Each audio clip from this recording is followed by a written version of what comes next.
This is NuMediaTV in London.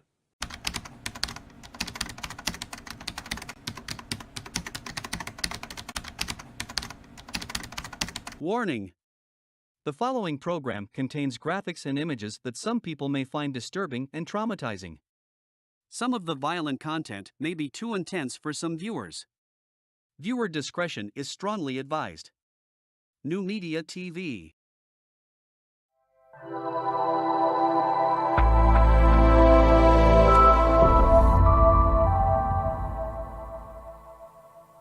Fair Use Act Disclaimer.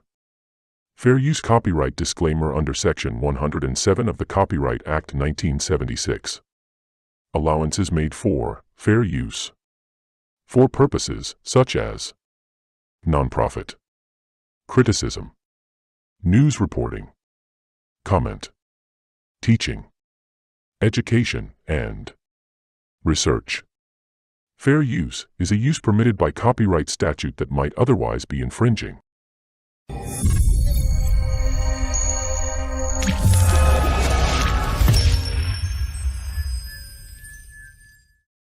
Content disclaimer. The views and opinions expressed in this media or comments on this channel are those of the speakers or authors, and do not necessarily reflect or represent the views and opinions held by this channel's broadcasters. Due to the social nature of this broadcasting channel, videos and audios may contain content copyrighted by another entity or person. This channel's owner claims no copyright to said content. The broadcaster of this channel cannot be held accountable to the copyrighted content. The broadcaster of this channel is a messenger and sharer of information and strives to verify the accuracy of such information, but cannot warrant the accuracy of copyrights or completeness of the information on this channel.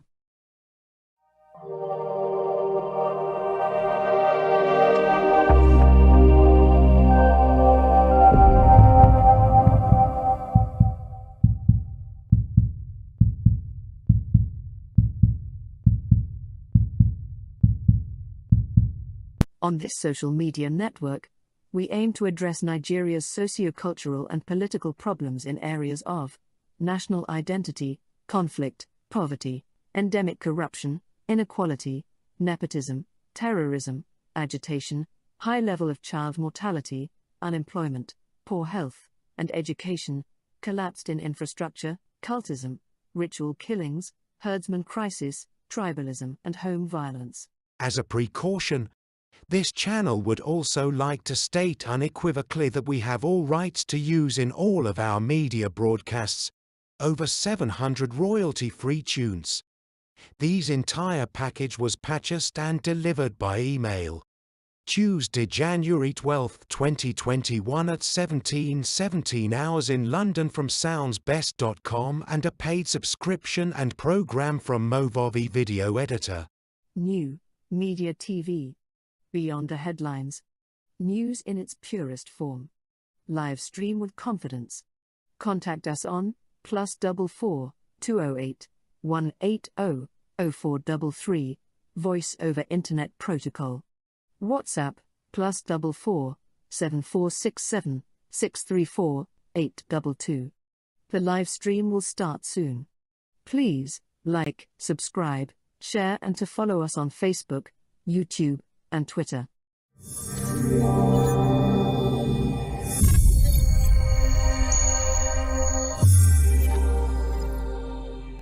Yes, good evening. Good evening to you all. Good evening, everyone. Good evening, my avid viewers. Yes, I hope I meet you all well. Today is Sunday, the 26th day of November 2023. Yes, it is Sunday. Exactly, Sunday. I promised. I said, let's meet every Sunday, 6 o'clock London time, whether it is summertime, British summertime, or when the clock goes backward. Now, currently, I think it's about 7 o'clock in Odua land.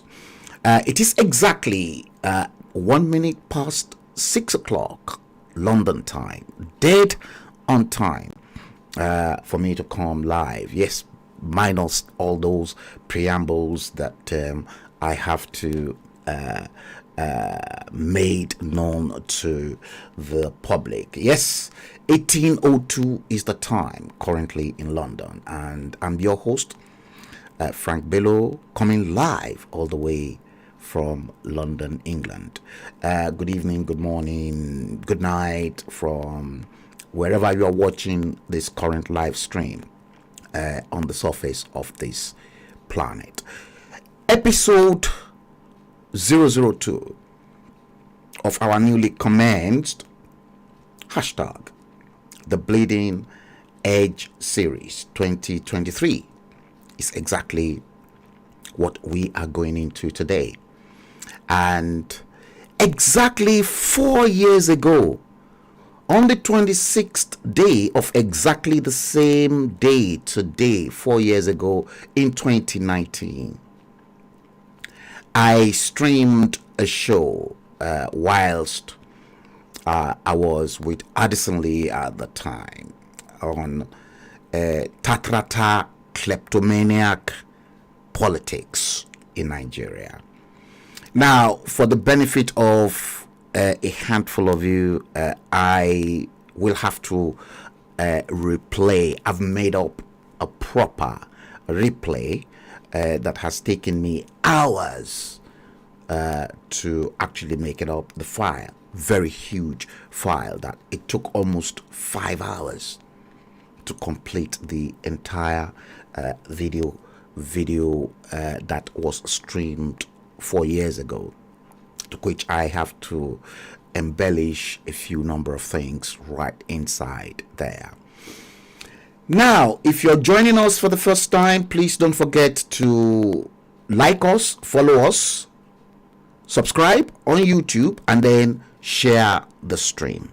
You never can say the quality of information that is coming out from this end of the dispatch box might be exactly what your friends, your relations, your brothers, your sisters, your acquaintances, that they've got something to do with Location 9 are perhaps looking forward to.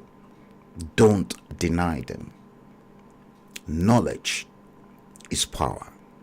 And don't forget, the white man says the best way to keep any record or information away from the black race is to put it in a book, document it, because the black man will never be bothered to go find them where they are kept as secret. But for people like us, yes, we are totally a different kettle of fish to the white race. Yes, good evening. I can spot an Ebology engineer, Gbadebo Balogun, and Narada Franklin, who is watching this stream all the way from Moscow in Russia. Yes, if you're joining us, don't forget, please follow us, like, subscribe, and share the live stream. Yes, I've got a couple of things in store for you. Earlier on, I posted some video clips on this. Let me see if I can just quickly bring in those ones, so that at least you all can actually see those things yourself. Where is it? Where is my, this is my, where is my MP4 file? Okay, this is it. So let's bring in the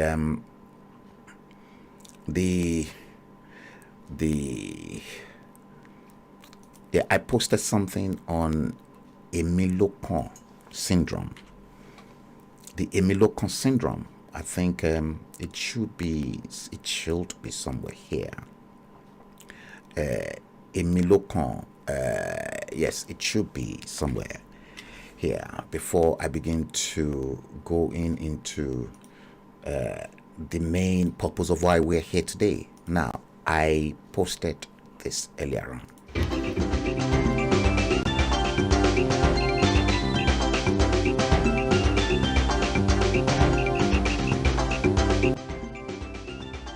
Association of Emilokan Ebobi ọ̀rọ̀ kan yìí tóra abẹ̀yìn arọ̀yìn a ní kò ń ṣe pé kò wà wá náà kí yóò bá wà ń bẹ ṣùgbọ́n lásìkò iṣẹ́ ẹni tó lè ṣe òní ẹjẹ́ àgbẹ̀ fún ẹni rárá o ẹgbẹ́ kìíní wa o Yorùbá ló kàn àwa ló kàn o àti gbogbo ẹ̀yin tẹ́ ń jápa torí pé ìlú òfò ara rọ ẹ̀yin inú Ọlọ́run àti gbogbo ẹ̀yin tẹ́ ń rọjú tẹ́ ń pariwo èmi ló kàn tẹ́ wá dákẹ́ nígbà tí ìlú òfò ara rọ wàláì súnmọ́bì láì ọkàn yín ò ní balẹ̀ Apollo lásán ló mú mi tọmọtọmọ 36,000 naira ni mo fi ra oògùn lásán lórí Apollo ní àárọ̀ yìí Ampiclox Bicham 9,000 naira ní tọmọdé kò mọ oògùn ojú ìwà mẹ́ta ní nǹkan ìmú oògùn ojú ẹyọ kọ̀ọ̀kan cost 2,008 kò mọ àwọn oògùn tó kù ìbéèrè mi ni wípé táwa bá tiẹ̀ lè afford ẹ̀ tá a lè rà àwọn tí ò lè afford ẹ̀ ńkọ́ ìlú dẹ̀ ń rí báyìí lọ ogun yín dẹ̀ gbẹnu òfò dání energy tẹ́ fi ń pariwo èmi ló kàn ẹ́ lè fi sọ̀rọ̀ nísìnyí tí gbogbo ẹ̀ tó ti di fọ́pọ̀ mọ́yọ̀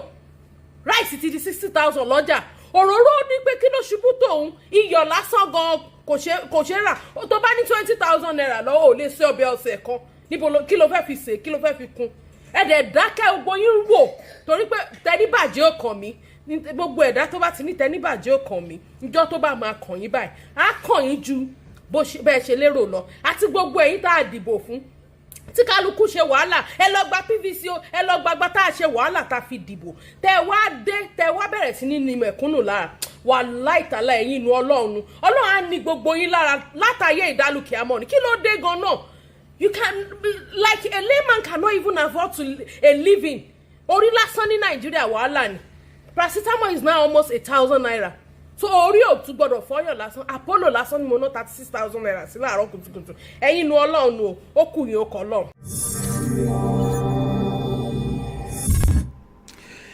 You see, in Kotansoni, that's exactly what we have been preaching all along.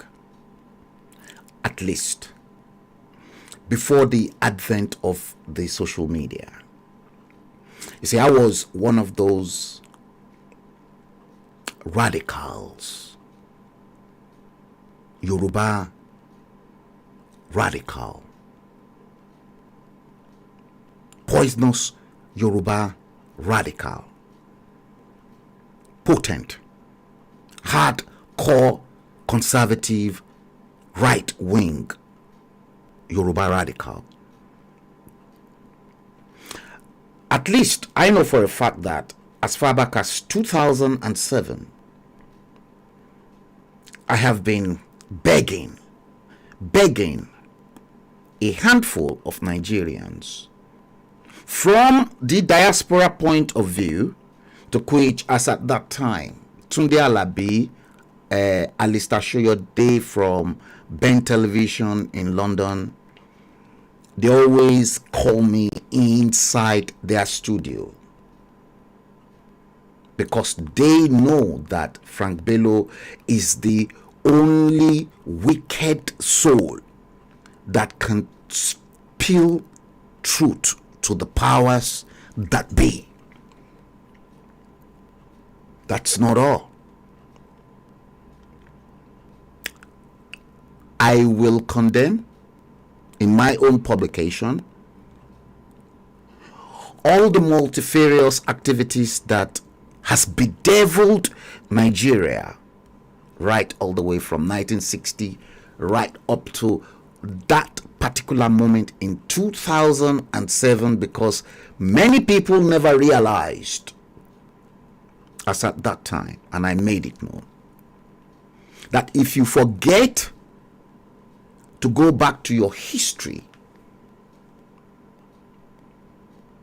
you cannot decide and you cannot make up your mind to plan yourself today against tomorrow.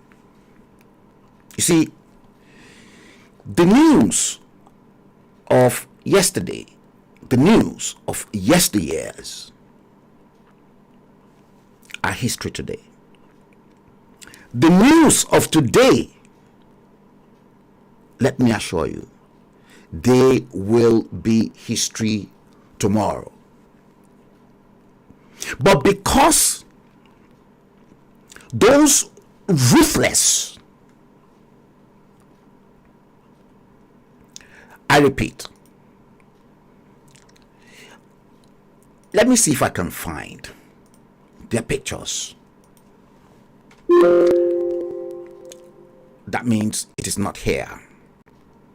So if it is not here, then it will be here. If it is not there, then it will be here. It could be here. Actually, I think I was going into the wrong folder. Let me see. It could be here. Yes, I know. I was going into the wrong folder. Now, look at. This is their roll call. All the way from 1960. In fact, I've made it simple for you. To 2027 with the current incumbent, Bola Ahmed Tinubu. You see, the damage all these leaders they've inflicted on Nigeria, I'm not going to lie to you. There was a time I used to be proud, thinking things will change, things can be resolved. But I tell you what, 63 years after independence, forget it. Nigeria is doomed.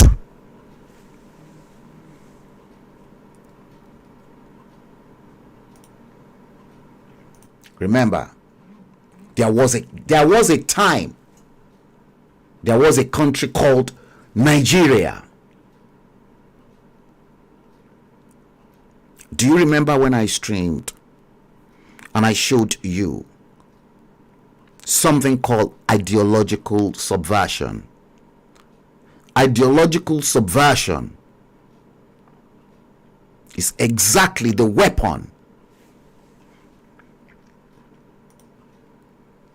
them lot they've used to bastardize a handful of Nigerians.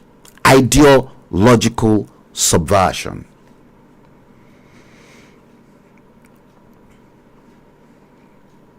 If we have time, maybe I'm going to remind you of what ideological subversion is all about. You see, many people are not really interested in participating or listening to information that will nourish their mind and their inner soul. What a handful of Nigerians, where you will see them, is where they talk about sex and where they abuse people.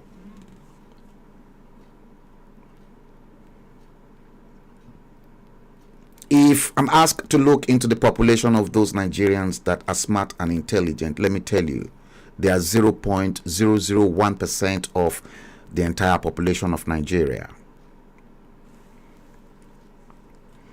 Because they are so small, and the majority of those that are stupid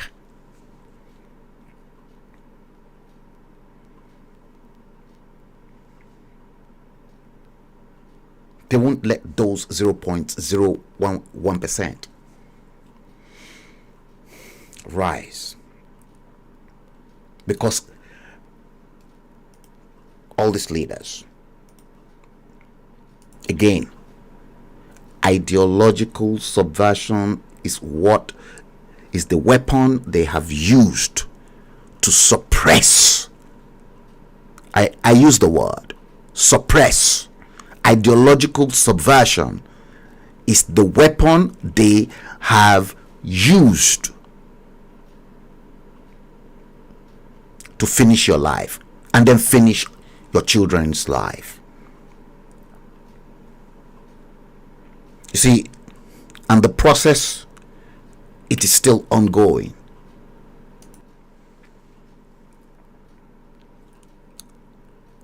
If ideological subversion wasn't the weapon they have used to bastardize 99.9% of the entire population of Nigeria, guess what? We won't be hearing a situation like today whereby a lot of cankerworm are coming up now. Obanikoro, Musiliu Obanikoro. Listen to this. Musiliu Obanikoro collected 19 million naira as commission for delivering 1.2 billion naira to Ayodele Fayose. This is not coming from me. Witness, according to what I gathered, told the court.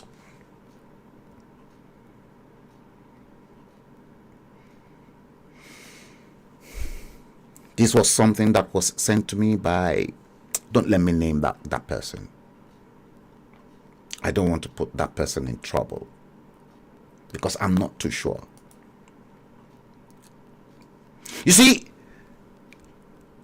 Abubakar Madaki, the 13th Economic and Financial Crimes Commission EFCC prosecution witness in this trial of former governor of Ekiti State, Ayodele Fayose, told a federal high court sitting in Lagos how a former minister of state for defense, Senator Musiliu Obanikoro, allegedly had a deal with the defunct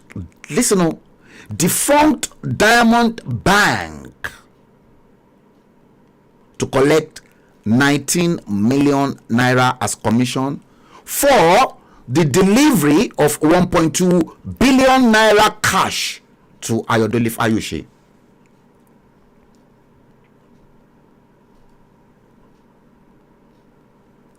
The money, according to the EFCC, was part of funds belonging to the federal government, but it was laundered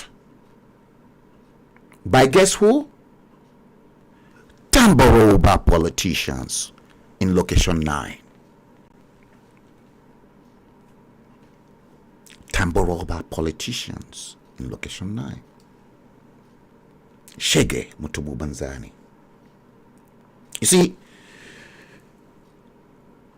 Abubakar Madaki, that happens to be the EFCC investigator on this case, made the allegation before Justice Chukwu Jeku Aneke this Friday gone over alleged, listen, 4.6 billion naira fraud.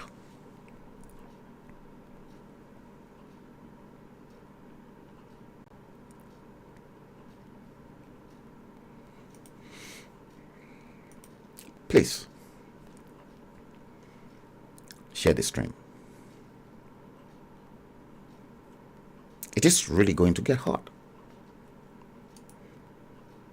See, I was talking to you about ideological subversion, and make no mistakes, ideological subversion is exactly the weapon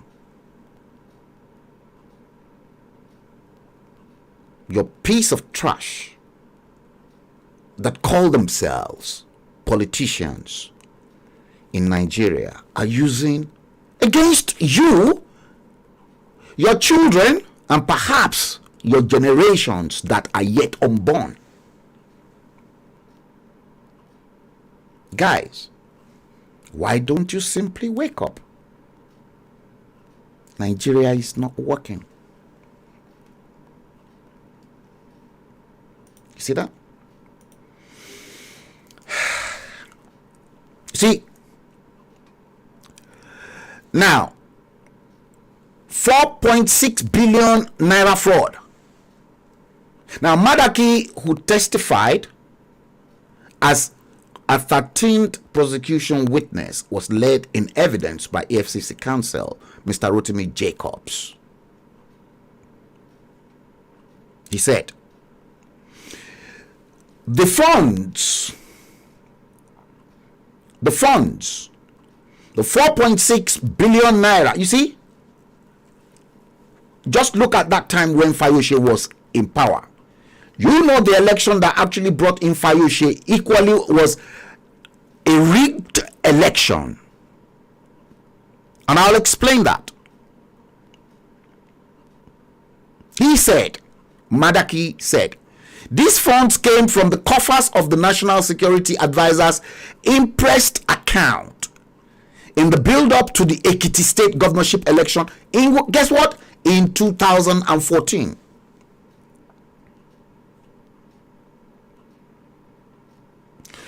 When asked how the 1.2 billion naira increased to 1.21 billion naira, Madaki said, my lord,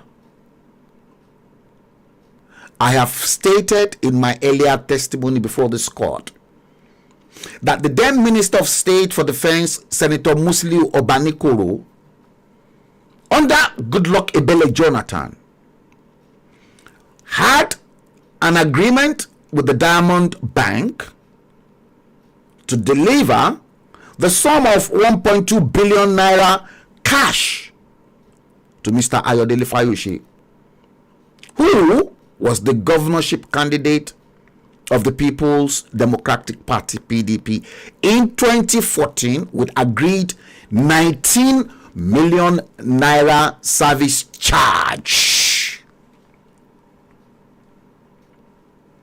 Now, guys, begin to think about exactly what I have said to you about ideological subversion.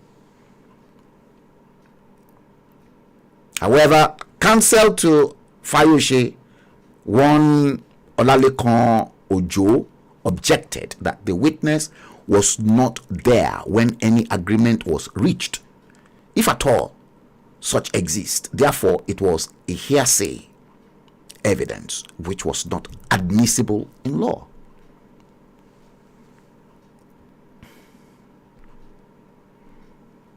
You see, but investigation revealed that Obanikoro's fees were deducted from the beneficiaries because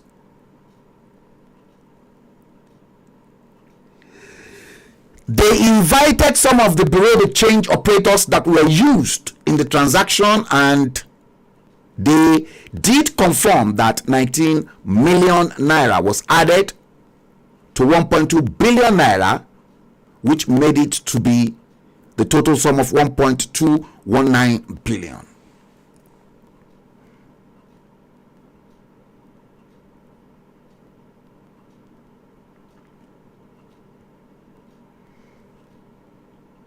You see, in his own defense,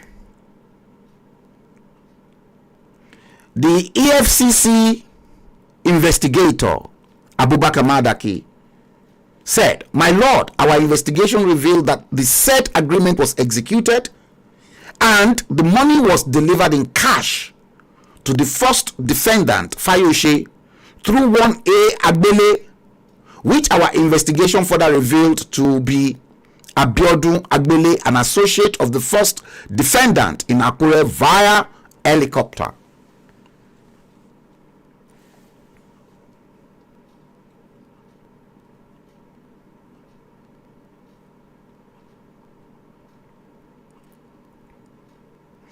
Now, this gets really interesting. The EFCC now accused Ayodele Fayose of retaining the sum of 300 million naira. Hey, listen. Fayose, EFCC accused Fayose of retaining the sum of 300 million naira in his fixed deposit account number 9013074033, domiciled. Guess in which bank? Zenith Bank PLC.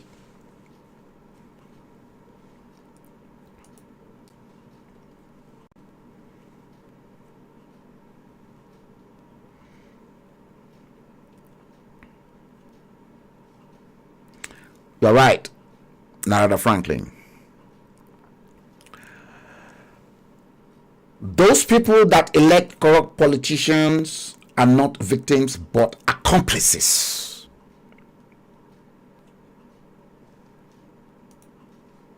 See, I've just given you the bank account, one bank account. Now, a former governor and his company,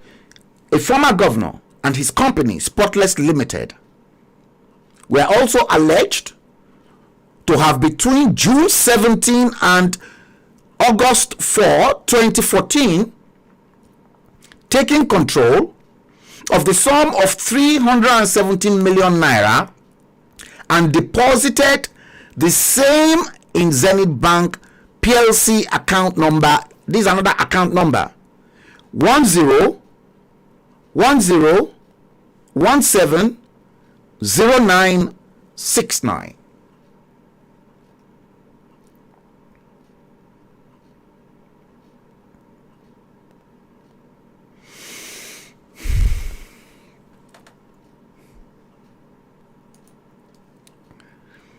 Nigeria is a country run by fraudsters, rogues, embezzlers. Many of those politicians that go into politics in Nigeria, they've all gone to jail for credit card fraud and many other bank fraud and everything. Those are the caliber of politicians that are ruling Nigeria today, right all the way from 1999 anyway.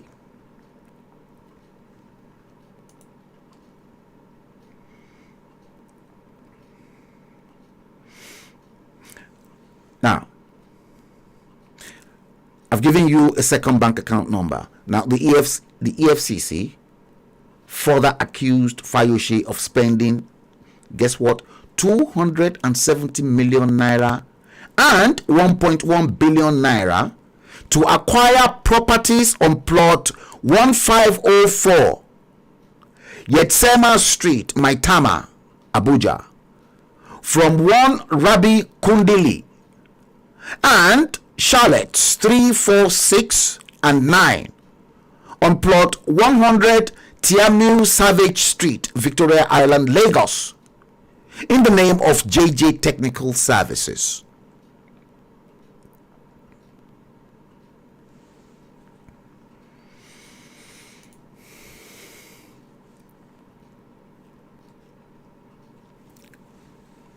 Today, we get it all around.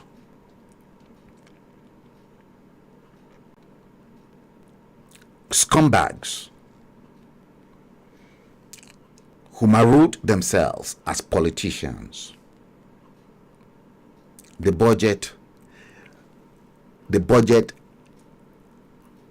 huge amount of money towards cars, towards air freshener, millions. I'm going to show you exactly the case of Seyi Makinde too in Oyo State. But before I go to Oyo State, let's go to Abia State.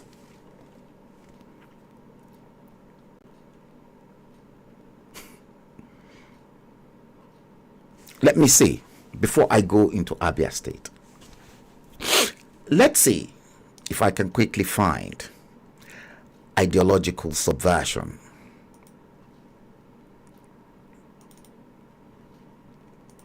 So that this will be okay. Let me check it from MP4. Let's see here.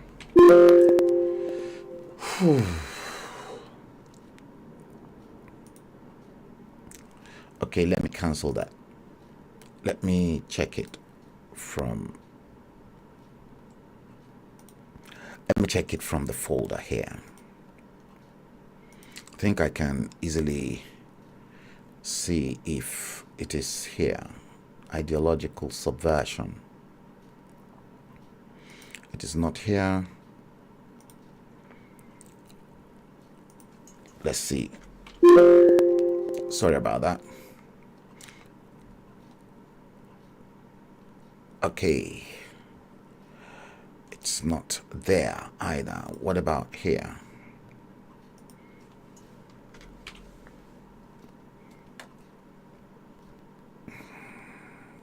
Ideological subversion. See, I never knew that I was going to make mention of that. Let us go. Don't let me waste time. Let us go into Abia State. Because as a publisher and as someone who knew so much about book publishing practice,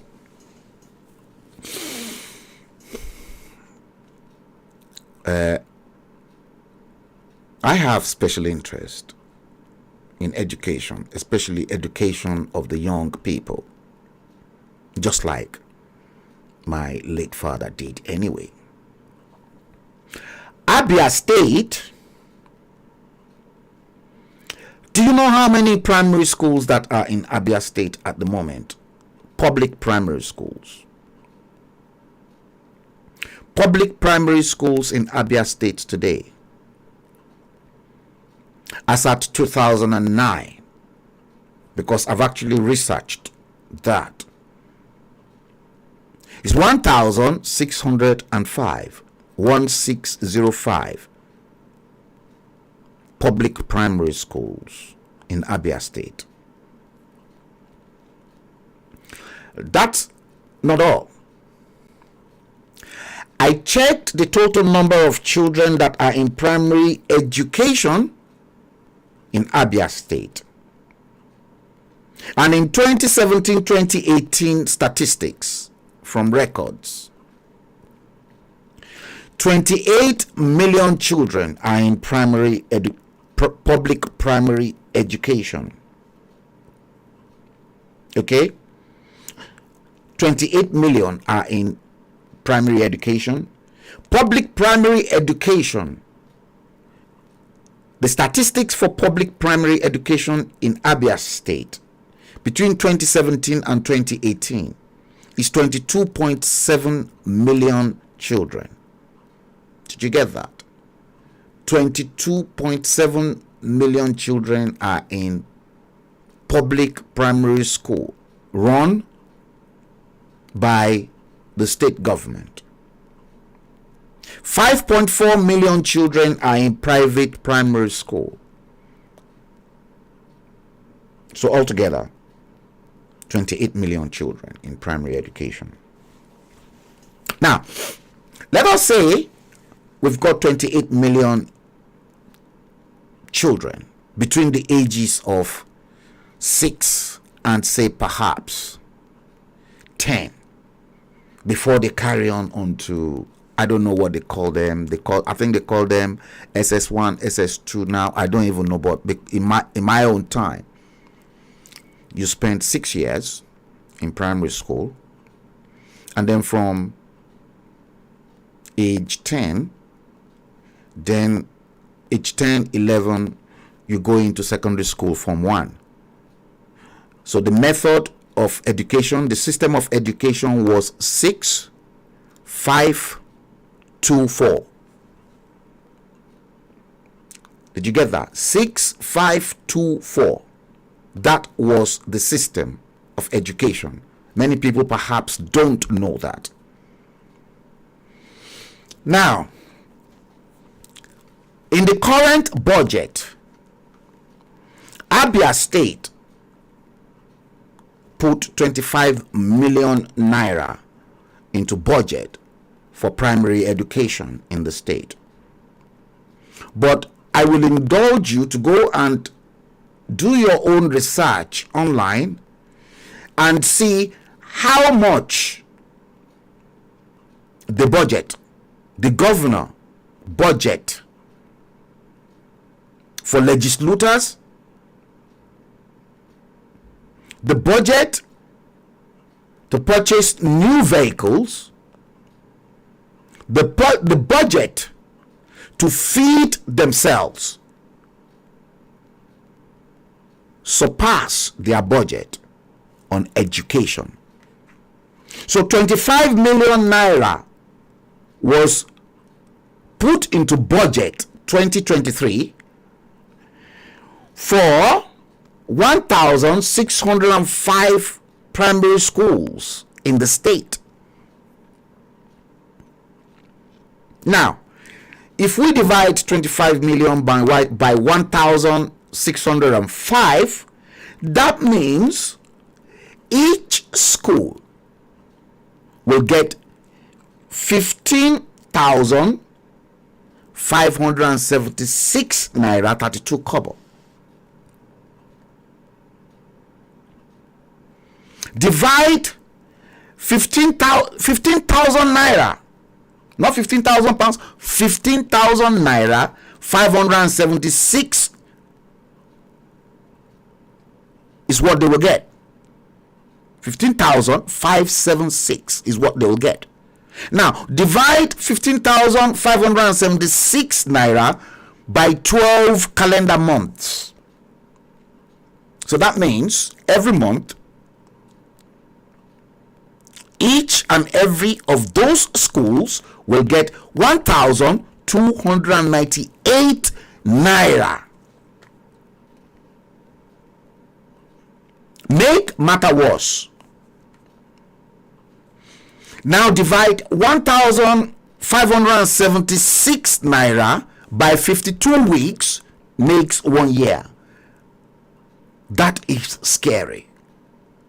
278 naira is exactly what each school is getting every week. 1,605 primary schools, public primary schools. The Abia State budget for each primary school a week for the whole year is 278 naira.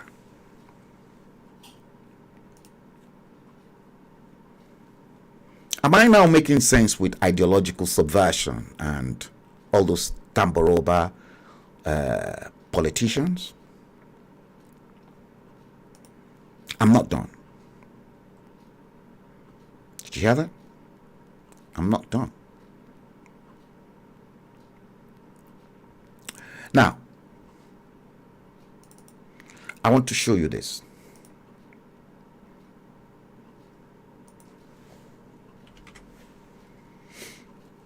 Look at this.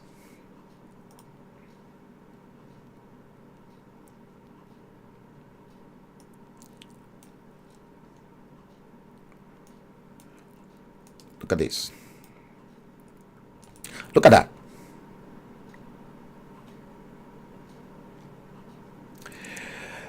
This is Governor Seyi Makinde of Oyo State. It's all over. Ideological subversion. Oyo State in 2023 under Seyi Makinde.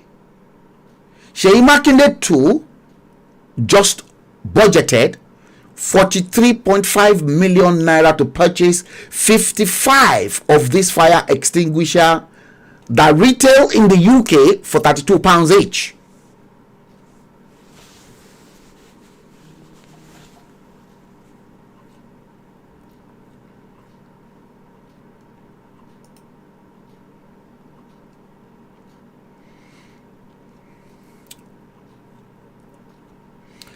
Did you get that?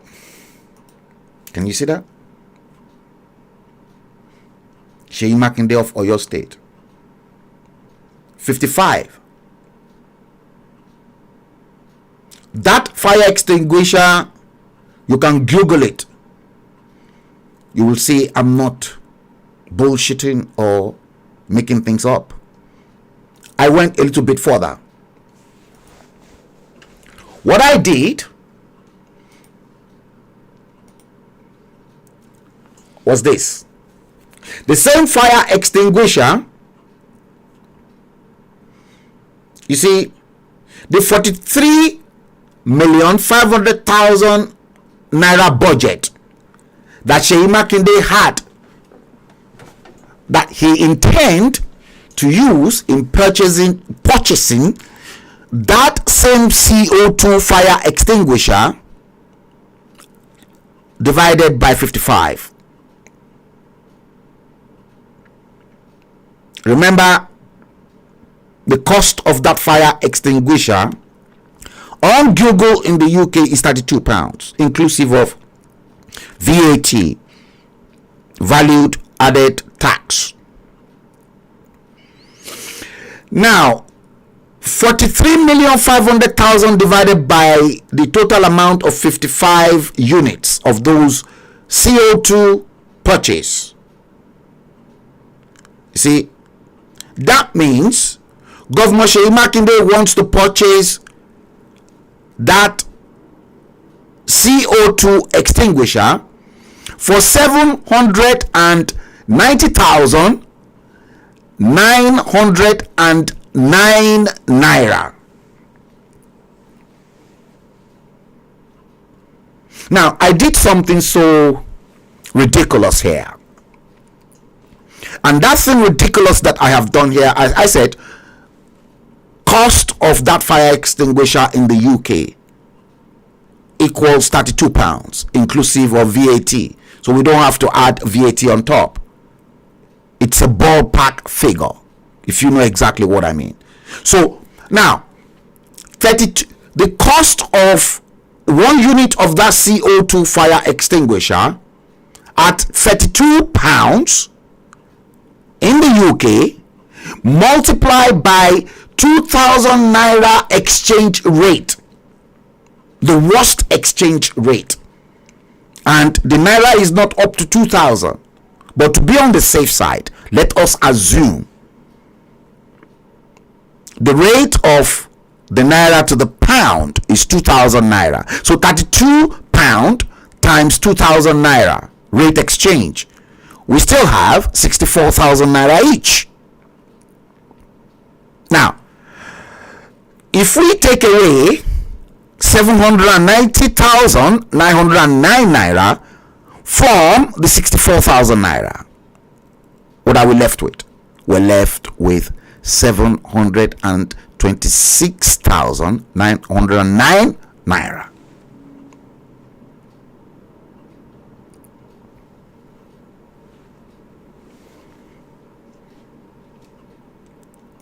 Now, again, I did something here.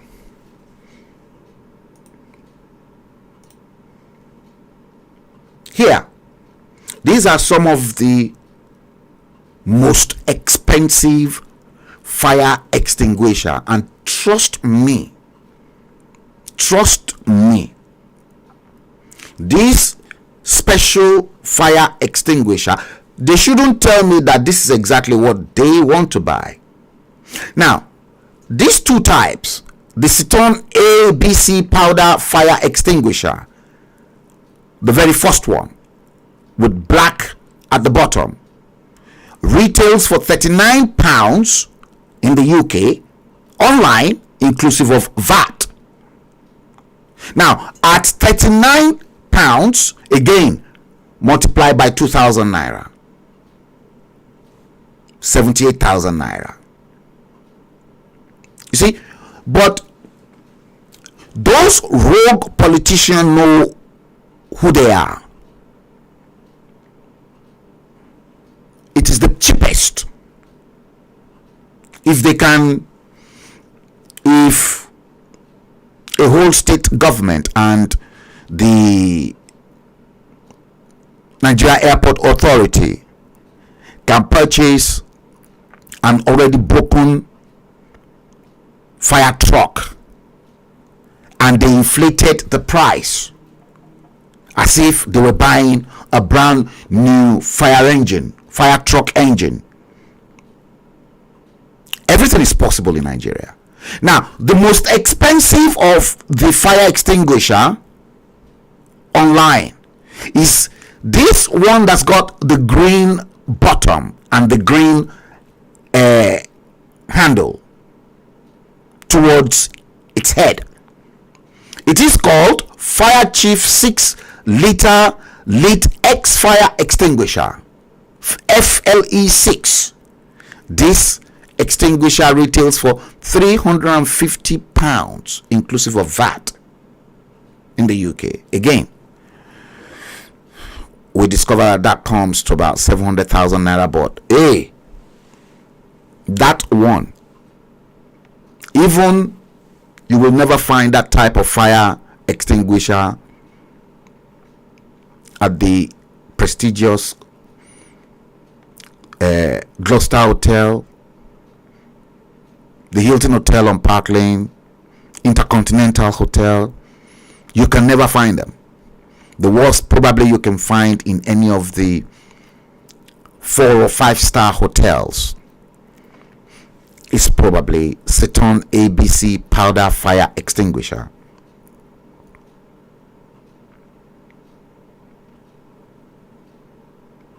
You see, ideological subversion.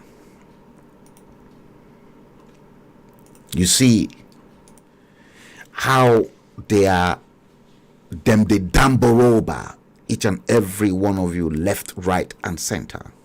Can you see that?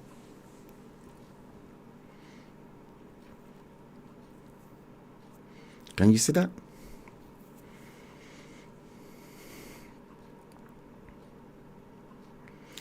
And them lot,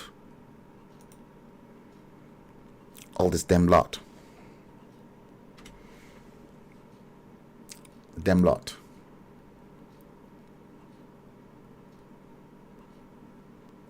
all these people,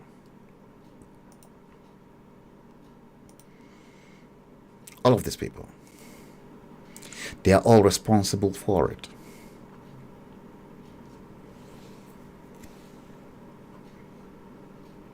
They are all responsible. And now, you see, I am not going to join the bandwagon of those that will say, oh, Yoruba nation, Yoruba nation. No. I'm not going to join any bandwagon with those people. See, 1963 to 2023, 63 years after independence. 63 years of misrule and bad leadership after independence from the United Kingdom.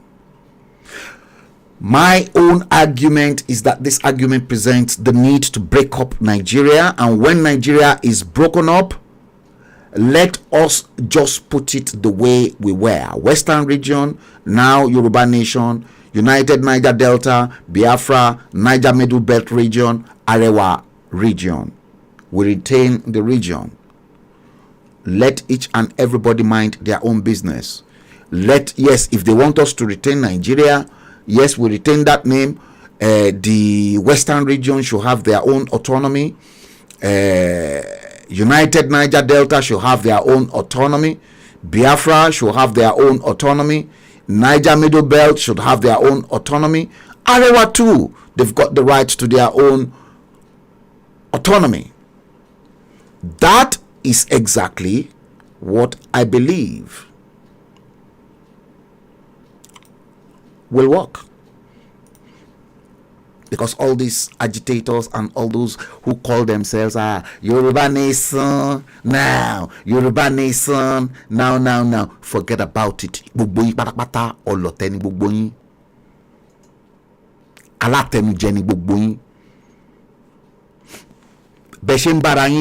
way you fight yourselves, that's the way you attack yourselves spiritually. Forget about breaking up Nigeria. I'm not even interested in joining any agitators anymore because they are all bloody useless anyway. They are useless. Yoruba Nation is not going to come into effect. Forget it.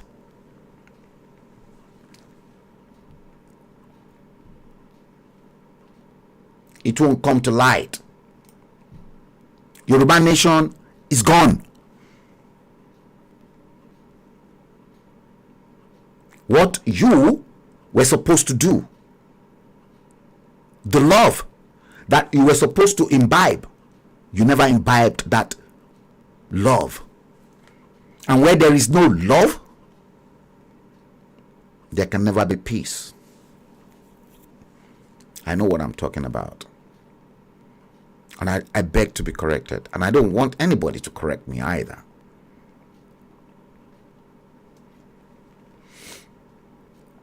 You see, ideological subversion. Ideological subversion. See? Now, guys, let's now go a little bit deeper into what I really want to show you. I will be online as well. I'll be online with you. Let's see exactly what Narada Franklin said. Now, you said, Narada, since its inception, Nigeria has not worked and it will not work. Nigeria as a nation, country has expired since January 1st, 2014. You are absolutely right, Narada. I can't add nor take away from exactly what you have just put across to everyone online. But before I go into this, let me play you this particular. I got this from somebody called Prince One today. Before we go into that, into the piece I want to show you, I want you to please listen to what Prince One just said, okay? Because already the Yoruba agitation is a mess, and I knew it was a mess since year 2020 when we struggled. We tried as much as possible.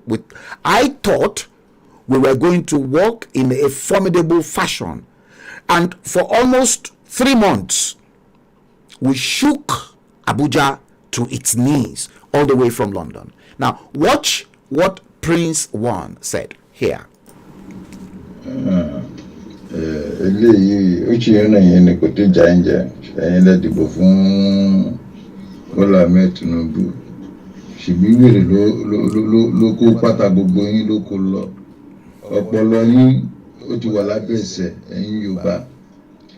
ìgbà tí wọ́n ń sọ nípa Yorùbá nation ẹ̀yin ìyá ọlọ́jà yìí náà ó dà bẹ́ẹ̀ fún yín ẹ lè support Yorùbá nation ṣé bẹ́ẹ̀ pẹ́ gbọ́ nípa Yorùbá nation gbogbo aládàáde tí wọ́n ṣe tó mi gbogbo ẹbí ilẹ̀ Yorùbá títí Èkó tó fẹ́ ṣe rálẹ̀ lọ́gbé wà ládé ó ti mọ̀ pé Èkó yẹn tí rálẹ̀ yẹn bá wó Èkó gbogbo àwọn ará Èkó máa wékọ̀ Èkó máa bọ́ọ̀sì níjọ́ yẹn ni àwọn olóṣèlú yẹn olórí kó wọ́n ti rí àwọn Yorùbá náà wà lára àwọn tí wọ́n tọ̀jọ̀ kí rálẹ̀ Èkó yẹn kó ṣeé ṣe wọ́n tún gbé lọ sí Èkó yẹn náà wọ́n tún pààyàn síbẹ̀ àwọn Yorùbá náà wà lára àwọn tó ń ṣe gbogbo kìíní yẹn wọ́n ń pa pẹ́ ẹ̀yin lẹ́dìbò fún orí ti dàrú gbogbo ohun ti jáde fẹ́ sọ pé Yorùbá nation lẹ́fẹ́ ìlú ẹ̀yin sọ ẹ̀yin pariwo pé Nàìjíríà kọ́ Nàìjíríà ni èyí olórí burúkú wọ́n ń pariwo ọjà tí wọ́n kíní kan tí wọ́n lé tí wọ́n ṣoṣo ní wọ́n tó bá yá ẹ̀yin obìnrin ọlọ́jà yẹn ti máa bọ́ sí wòwò tí gbogbo máa bọ́ síta tẹ́ pé no going back tẹ́ tẹ́ ìwọlé tẹ́ máa pa pé Yorùbá nation lẹ́fẹ́ Yorùbá nation lẹ́fẹ́ tẹ́ máa pariwo ṣé mo pé Yorùbá nation ló lè ṣe ni gbogbo àwọn tó ń parọ́ Nàìjíríà yẹn ó lè ní gbogbo wọn wọ́n ti fowó dí wọn lẹ́nu àgbàdo gbogbo fún tọ́ntọ̀ yín jẹ wọ́n ti wọlé tán sí wọ́n fi ìyà jẹ yín wọ́n aṣọ yín ẹ̀rọ mọ̀ pé àwọn alágbára jù lọ gbogbo ayé orí yín máa pé orí yín tó pé yẹn ti máa pé gbogbo ẹ̀ tẹ́ wà ní ilẹ̀ Yorùbá tẹ̀sí fi pé Nàìjíríà ni mẹ́wàá náà ẹ̀ náà lè ti fara nira lára ẹ máa fara ẹbí nira yín lára bàbá ń padà inú ìgbàjá ni gbogbo àti òṣèlè náà ẹ̀yin mẹ̀kúnnù náà ẹ wà lára ara pọ́blẹ́mù yẹn. ilé ìgbà mo ti rí pé ìyàwó máa jẹ yín ẹ̀rí nígbà títà láti protest pé ìkọ̀tẹ́ yìí kọ́ báyìí ẹ̀fẹ́ kọ́ báyìí so finance smiling tó ti pa ti yín jẹ́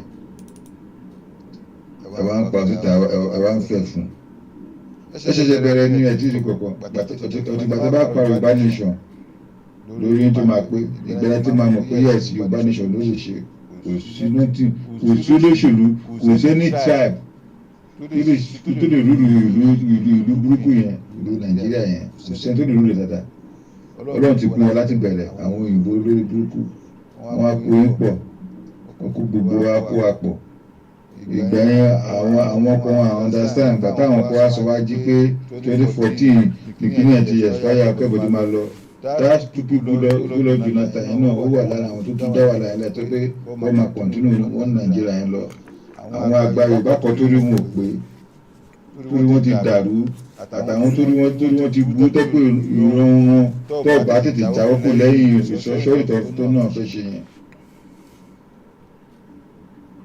tí ẹgbẹ́ máa sọ pé Yorùbá nation ni kí ló gbà tí kájá wà ẹ̀yìn àgbà wèrè tẹ́ ń pa rìsọ́ṣọ́nì àti ọmọdé wèrè ọmọdé ìṣẹ́ tẹ́ ń tẹ̀lé wọn tẹ́ ń pariwo rìsọ́ṣọ́nì kí lè fẹ́ yẹn sọ́ọ̀bù nínú nǹkan tó ti bàjẹ́. ilé tó ti gbogbo ti bàjẹ́ tó ti ní. Prince mo máa fi owó àti ọmọ mo fi dín ẹlẹ́nu bẹ̀ yẹn sórí nǹkan tó ń ṣẹlẹ̀ yìí let me tell you let me advise you kò ń ṣe it is not the caliber of those that are inside Yoruba nation that will say they want to get Yoruba nation. At independence, those that fought for independence, they were highly skilled, educated people, highly skilled intellectuals, to which many papers were presented in support of argument to Westminster from both the Western region, Eastern region, and Northern region.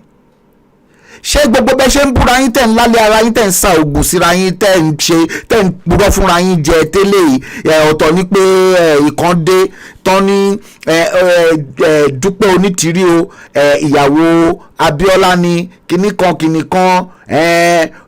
ọkọ ẹ ní connection ọkọ ẹ ti connect ẹ máwọn òyìnbó wọ́n bẹ̀rẹ̀ sí ní purọ́ fún yín.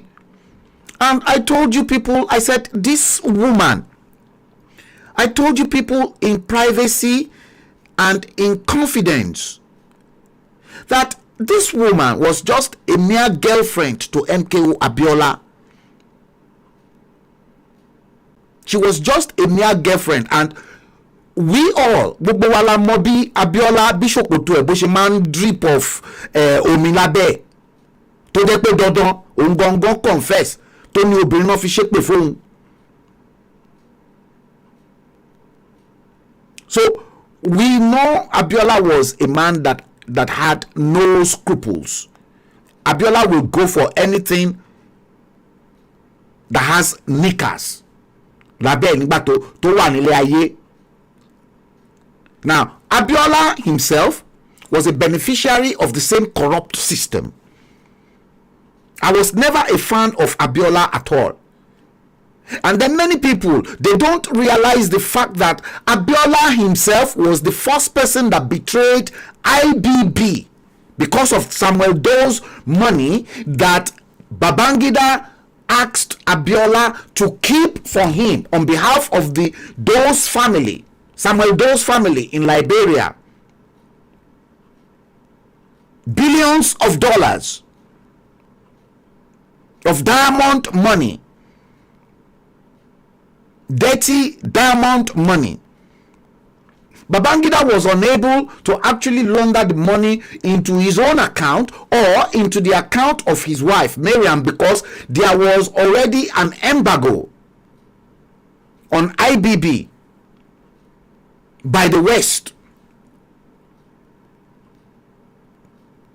But because Abiola happens to be Babangida's best mate, and to which, as at that time, many of the military coups in Nigeria was sponsored by MKO Abiola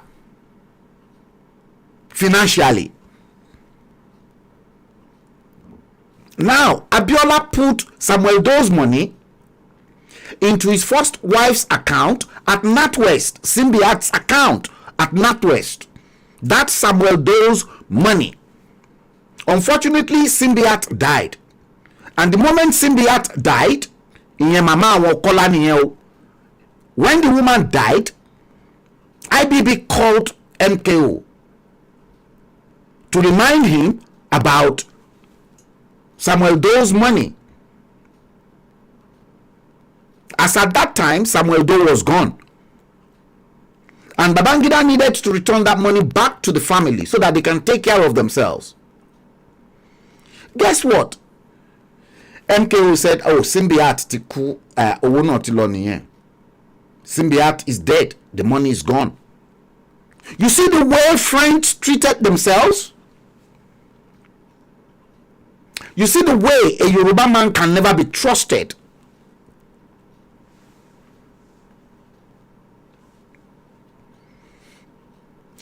So Dupe Onitiri brought her head, knowing fully well, I want you on Monkokan.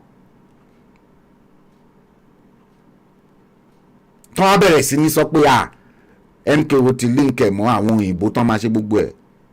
Fraud. Foul òfò ọjọ́ kejì ọjà.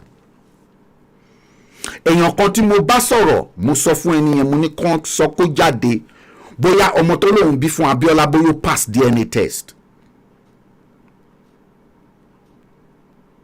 Mi fẹ́ sọ gbogbo kíní tẹ́lẹ̀, but I was just telling people behind closed doors. Ṣé èèyàn tẹ́mi mọ̀ pé bí Abiola ṣe lose pẹ̀lú obìnrin nígbà náà tó jẹ́ pé gbogbo nǹkan abẹ́ ẹ̀ máa bẹ̀rẹ̀ sí ní drip ní tó bá ti rí pátá obìnrin. Bí mo tiẹ̀ ti ṣe gbọ́ irú àwọn Dúpẹ́ Onítìrí yẹn tó bá lọ bá Abiola nínú ọ́fíìsì ẹ̀, gbogbo fáìlì tó wà níwájú tébùlù Abiola, wọ́n ní Abiola máa fi ọwọ́ gba sí ẹ̀gbẹ́ kan báyìí, orí tébùlù ẹ̀ ń bẹ̀ ló ti máa ṣe business tó fẹ́ ṣe pẹ̀lú ẹ̀, tó bá dẹ̀ ti ṣe tán 1 million naira á gbé fún, ó ti ní lọ́wọ́ ńlé nínú ọ́fíìsì ẹ̀ ń bẹ̀, owó wà ń bẹ̀. Nǹkan tí many of these young girls tí wọ́n wá lọ nìyẹn, ojú kòkòrò. Nàìjíríà ò dẹ̀ tí ìbàjẹ́ tó gbogbo stage yìí ńgbà náà tó jẹ́ pé wọ́n sì lè lọ ṣiṣẹ́ apá wọn. Àwọn èèyàn kan wá ń sọ pé Dúpẹ́ Onítìrí mo kàn wo gbogbo yín mo kàn rẹ́rìn ni ṣé nísìnyí Dúpẹ́ Onítìrí náà kò ti bẹ̀rẹ̀ sí ní fi orí gbogbo yín gbára.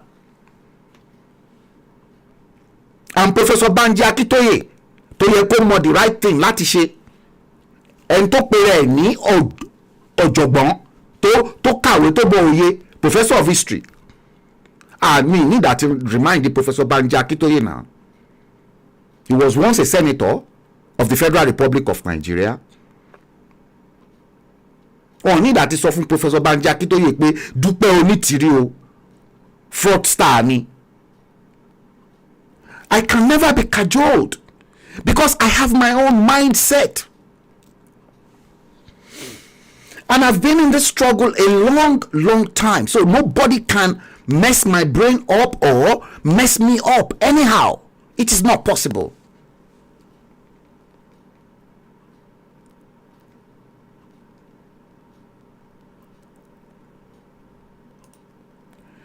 Okay, let's see. Well, I'm not even going to go there, but I've just played that little tape just to counter exactly Prince 1.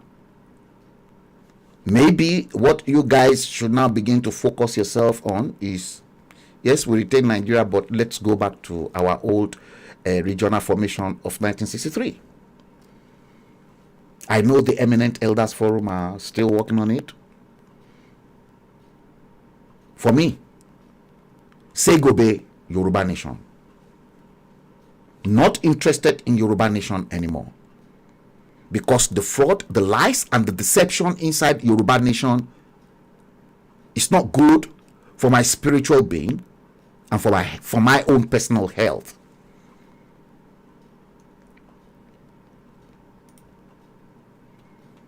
It's not good. Yoruba Nation is not going to come. Forget it. Alhaji Osholade Alakufo, you're welcome to the stream. Narada Franklin, you said the peoples within territory of Nigeria are not ready for change.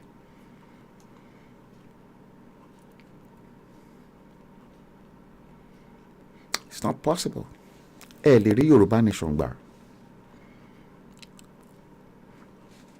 Well, back to 1963 regional formation, I'm up for it. Oh, by the way, I hope you guys, you like my new look. I'm trying to leave this to change my physical appearance for some time. It's been a long time. I'm still shaving, but I just want to keep that one. Okay, guys. 2019, I streamed this Tatrata I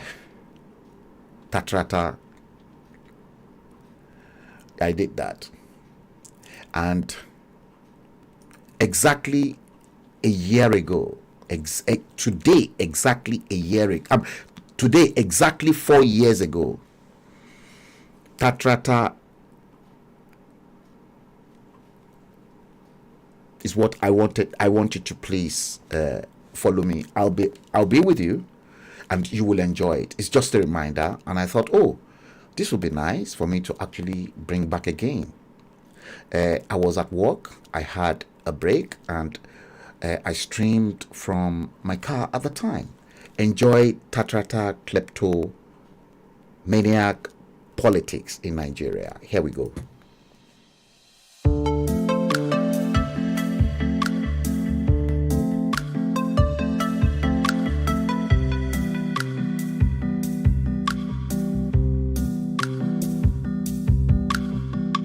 This is NuMediaTV in London.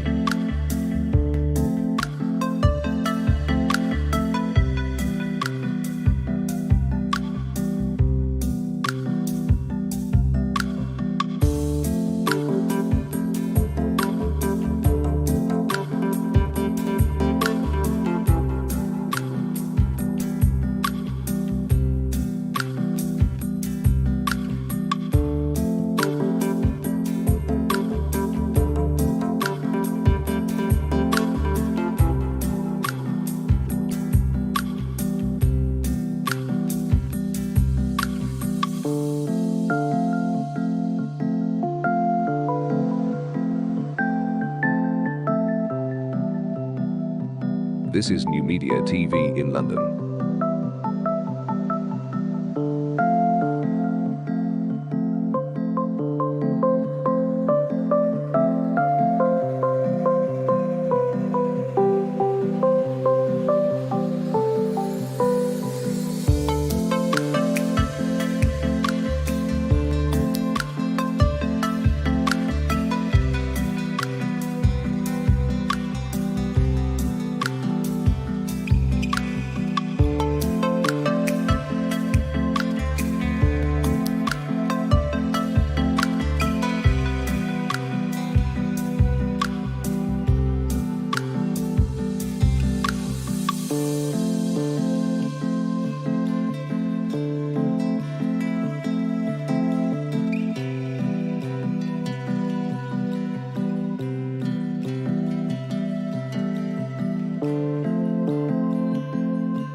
Yes, hi guys.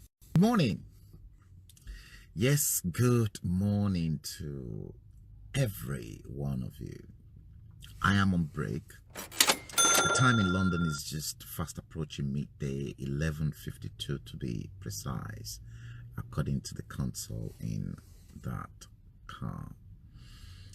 Today is Tuesday, the 26th day of November 2019, guys. Yes, good morning to each and every one of you. I am back, and we're going to talk about a lot of things. We have to deal with a lot of stuff, to be precise. It's very grayish in London at the moment. The weather is not really looking good. It's dull, it's wet in London, but hey, that's exactly what the spiritual source of all creation, that omnipotent, omniscience, the greatest architect, the wonderful designer who created everything above and beneath, is throwing at us, so we have to accept it. Yes, Jide Falegon, Grace Emiogolo, Samson, and Jory. Yes, I can spot all of you there. Thanks for tuning in. Yeah, I'm in a very safe place, although if the ticketing enforcement officers, if they ask me to move, I'm going to move. Yes, it's a brand new day. 11:55 to be precise, in the car. Today, the 26th day of November 2019. Christmas is fast approaching. Yesterday should have been 25 days to Christmas, but because today is the 26th, so we've got 24 more days to Christmas. I'm sure a handful of you guys are looking forward to Christmas with your loved ones. I'll be here working anyway. Guys, I salute all of you who are in already. I'm pretty sure that the others will join us as we progress during the course of the show. What I want to talk about today, the topic of discourse today is hashtag Tatarata kleptomaniacs. That's number one. That title should send shivers into your spine. The first, hashtag Tatarata kleptomaniacs. Tatarata in Yoruba language is pap, pap, pap. And I saw that used for the first time during the Kogi elections. That's why I came up with that title, hashtag Tatarata kleptomaniacs. So kleptomaniacs, because it was like I actually matched the Tatarata and the kleptomaniacs together. So the kleptomania, you know, if we look at the full meaning of kleptomania, see, kleptomania is the recurrent, let me put it this way, recurrent, when something keeps reoccurring, recurrent instability to resist urges to steal items that you generally don't really need. So there is that tatarata gunshots and then kleptomania. The recurrent inability to resist.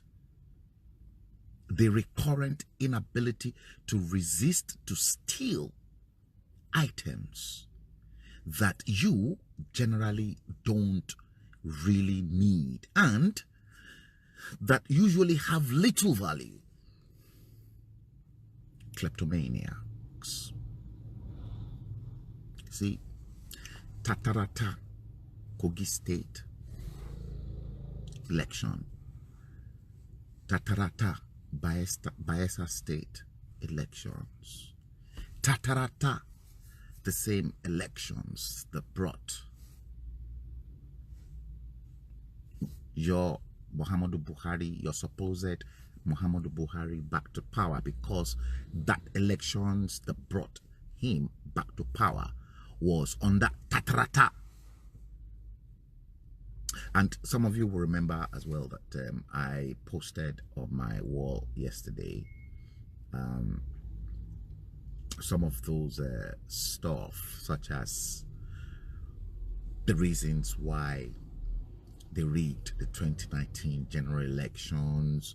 There was this Tatarata kleptomaniacs, the former governor of Zamfara State, who wrote the incumbent governor that the 10 million naira per month salary that his state assembly approved for him and his pension had not been paid. There's a lot because we've been talking about that. The second bullet that I have, other than the hashtag Tatarata kleptomaniacs, is hashtag beyond limits. Beyond limits. Are these kleptomaniacs in the fabrics of the Nigerian society? Are they really stretching Nigerians beyond their limits? We're going to explore both Tatarata kleptomaniacs and beyond limits in greater details here in this platform. And if they believe that Tatarata kleptomaniacs and beyond limits is a hate speech, that's up to them, because it's going to touch on the hate speech as well. They know exactly what they are planning. See, stretching Nigeria beyond limits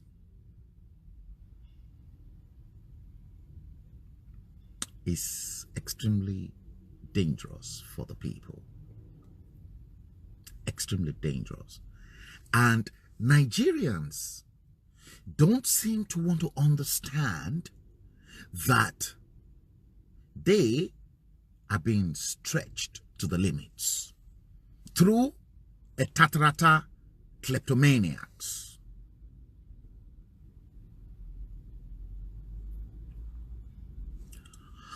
Before we go deeper into this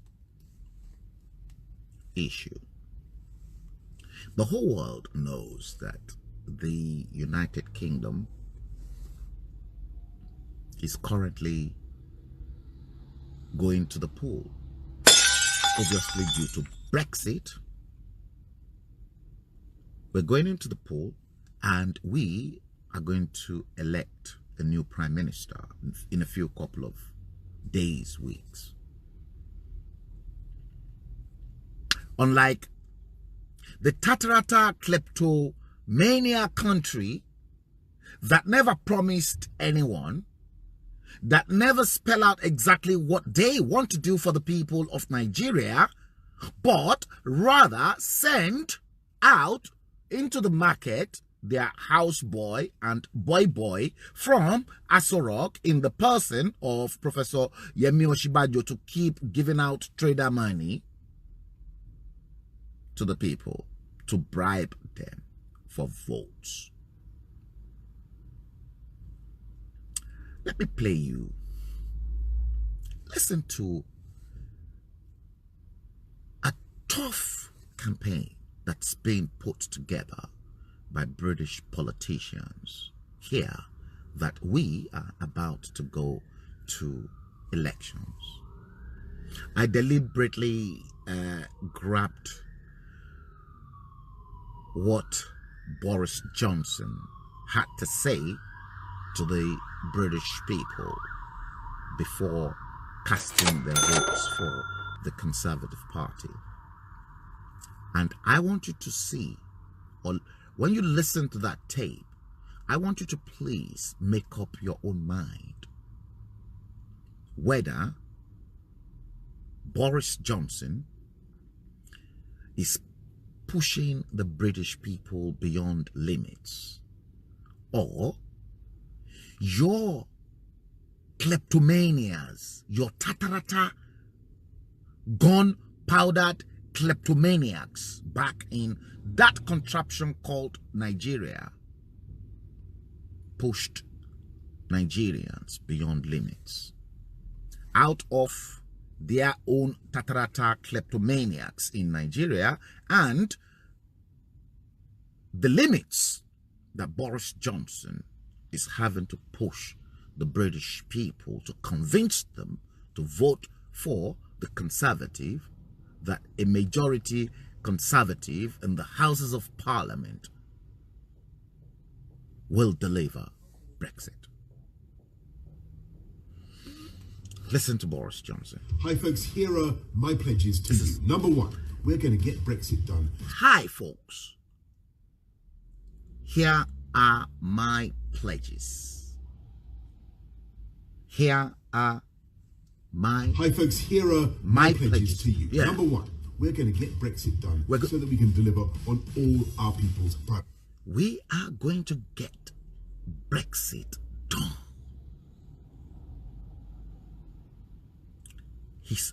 Boris Johnson, the Conservative Party leader and the Prime Minister of the United Kingdom, is pledging to the British people.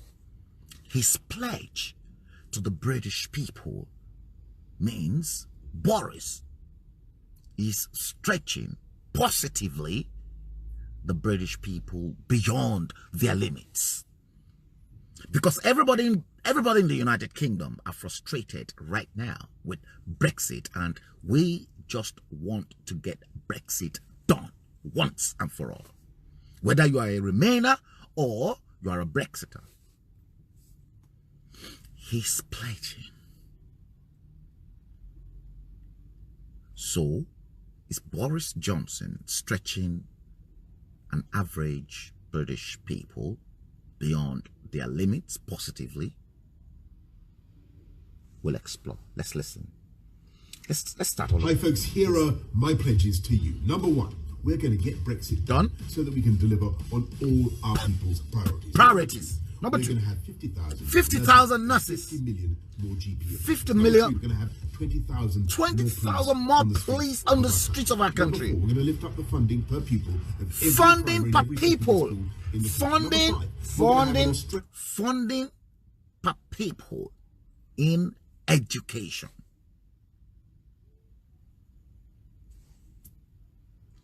Health. More doctors. More nurses. Two. Funding. Did you get that? Did you get that? In education. Funding in education, as opposed money to Abia State into government that is spending 278 naira the best in the world every week money in public primary school. 278 naira. More money will be poured into an educational system that is a world class. Is Boris Johnson stretching the British people beyond limits, positively or negatively? We're going to explore.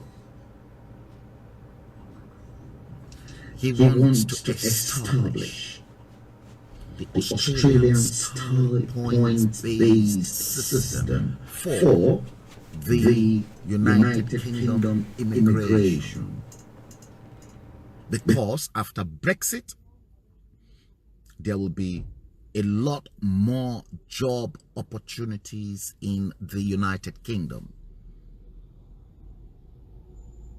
Some of the things that were made available for all Commonwealth countries that European Union blocked, perhaps will be restored.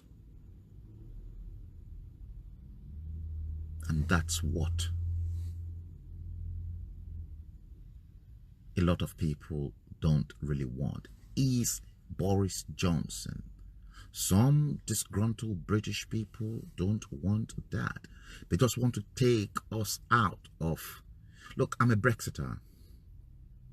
I'm still emphasizing on the fact that the United Kingdom is part and parcel of the European bloc. They cannot take out the United Kingdom and then plant United Kingdom in either West Africa or in East Africa and then say the United Kingdom belongs to that bloc of ECOWAS. The UK, so long as it is in Europe, what they ought to must have done was to go back to the first European treaty that created the the European Economic Community, the EEC. Freedom of movement of people and then freedom to trade with ourselves. We need people to move around and we need business to trade with ourselves. That was what they should have resorted to. But it's Boris Johnson stretching the British people beyond limits positively. Yes, not negatively. Let's start again. Hi folks, here are my pledges to you. Number one, we're going to get Brexit done. Get so Brexit that we done. can deliver on all our people's priorities.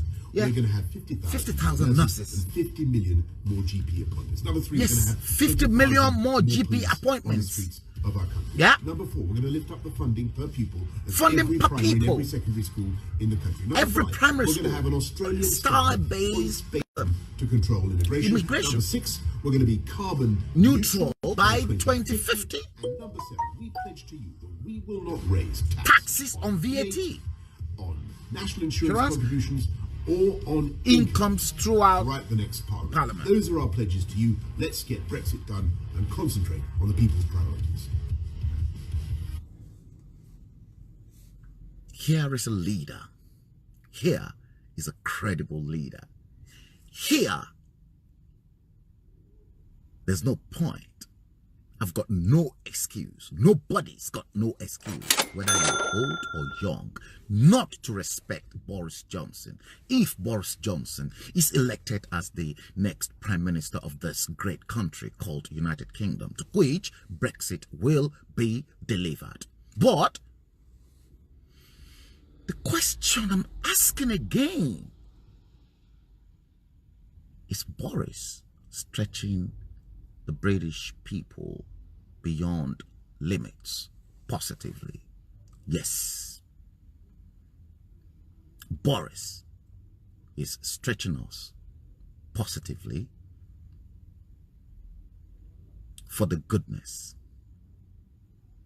of this great country called the United Kingdom, a country that caters for everybody, irrespective of whether you are black, white, pink, Nigerian, Ghanaian, Jamaicans, Australian. When it comes to deliver their social responsibility to the people living in their country.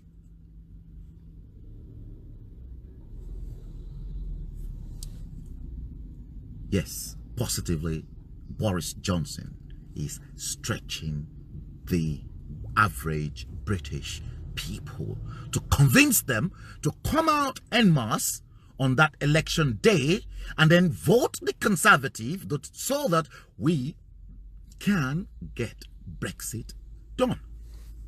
That is a leader. Jeremy Corbyn is campaigning with his own stuff as well. Whether Jeremy Corbyn is lying to the British people, I don't know. I only know, and I, as an individual, as a British, will strictly follow Boris Johnson to get Europe done, Brexit done. He spelled out everything for every one of us to see. The card is on the table, and it's now up to individual to actually make a choice between Jeremy Corbyn and Boris Johnson that wants to get Brexit done, as opposed to your tatarata kleptomaniacs in that godforsaken shithole country. That contraption. What have they promised you? What exactly have they promised you in that nasty piece of contraption called, don't let me name that, you all know anyway.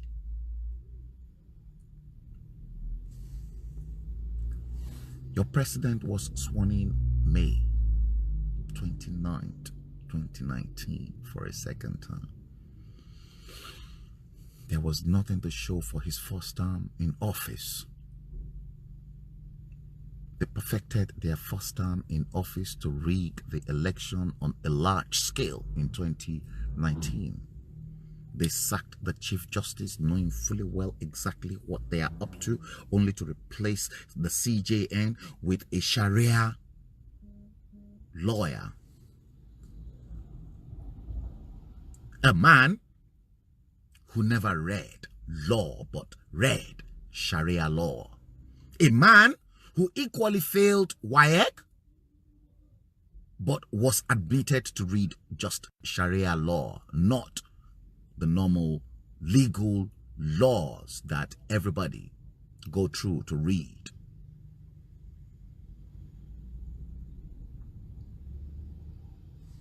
That was what your tatarata kleptomaniacs put in charge of all the courts in the contraption.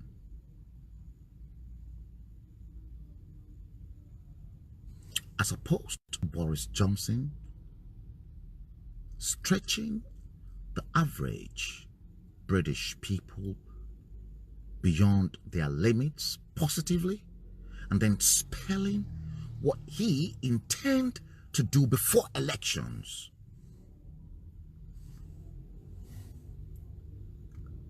What have they done for you?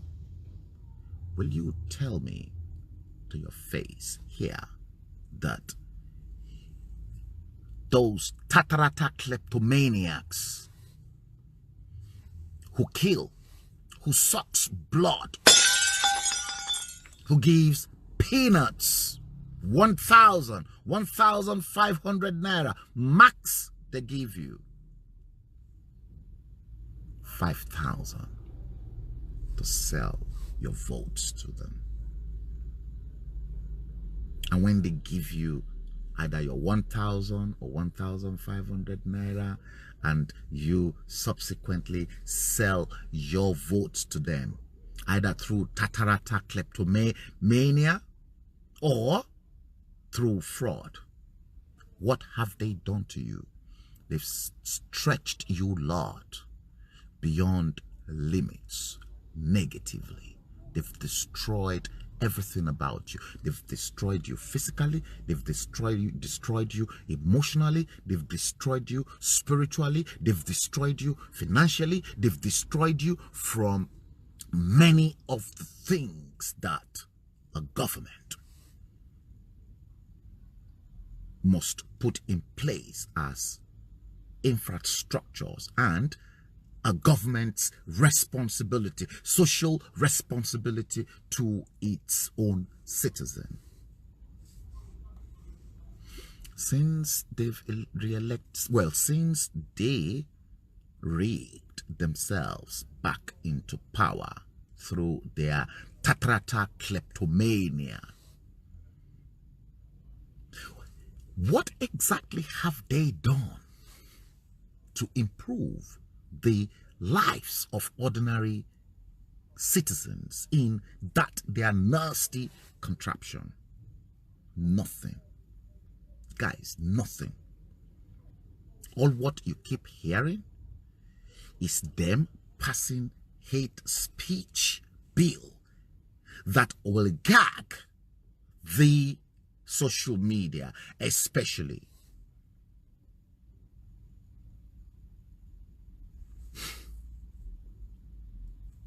Listen, I want to quickly go into something here. See, it is so sad. It is so sad that haven't seen exactly what is happening in that stupid contraption. I was gobsmacked that those who fail in the East, you see, this is what they are doing. And I'm going to make something, I'm going to explode something for you towards the tail end of this show. And I will indulge you after exposing that atrocities to keep your eyes open. And perhaps later on, some of you might say to me that, how do I know? Then I'll tell you, I've actually manipulated or extrapolated what happened yesterday, and I'm actually looking at what happened now. So based on the events of yesterday and what is happening, that is what they are cooking up now, I will predict very accurately what will happen tomorrow in that contraption for you. It's very simple, other than the fact that some people are gifted medium who can see far beyond what normal people are unable to see. Those in the East, I want you to take note of that. Those. Wait a minute. Yes, thank you very much, Bimbo. Atolagbe, you said Tatrata, kleptomanians, Nigerians deserved the government they get. Now, don't forget, what you are listening to was streamed exactly 4 years ago in 2019. Today, the 6th day of November 2023. Exactly 4 years ago.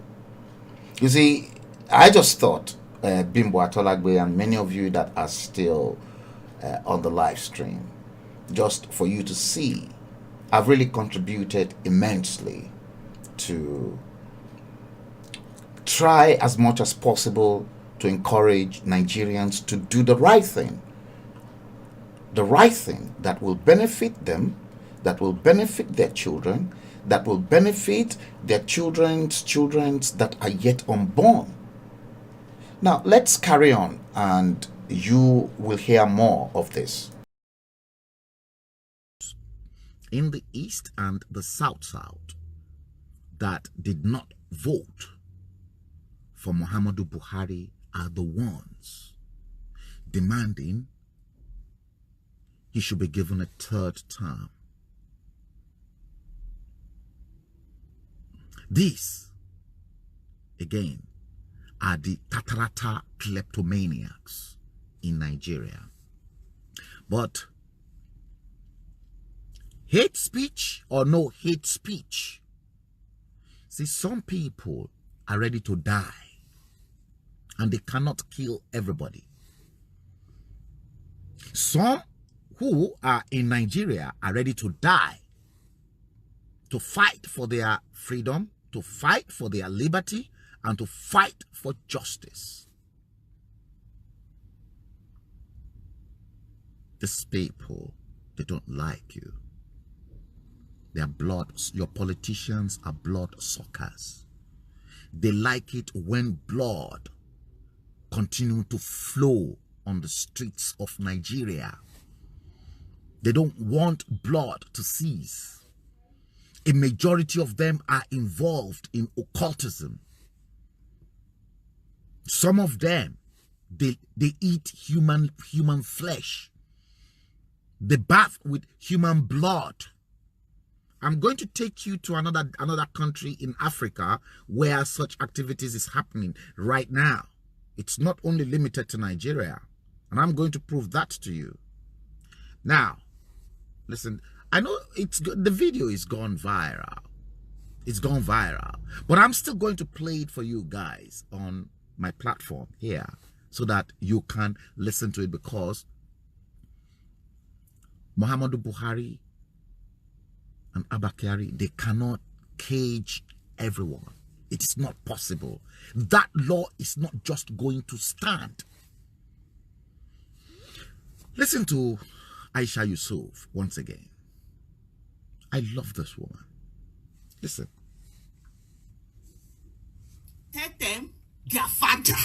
May we scatter the Nigeria now. Now by force, may we stay together. I don't want to take on be by force now. If they want, may we do tete, may we do referendum.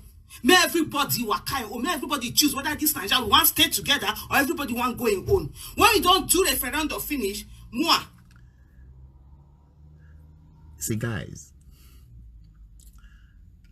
don't underestimate what I've been saying. I've been for the last 3 years. For the last 3 years, I predicted a revolution in Nigeria. For the last 3 years.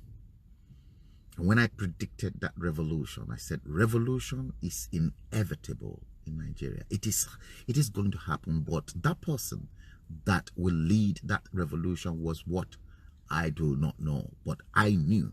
And I assured those ruthless vagabonds, those tatarata kleptomaniacs, stretching Nigerians beyond limits.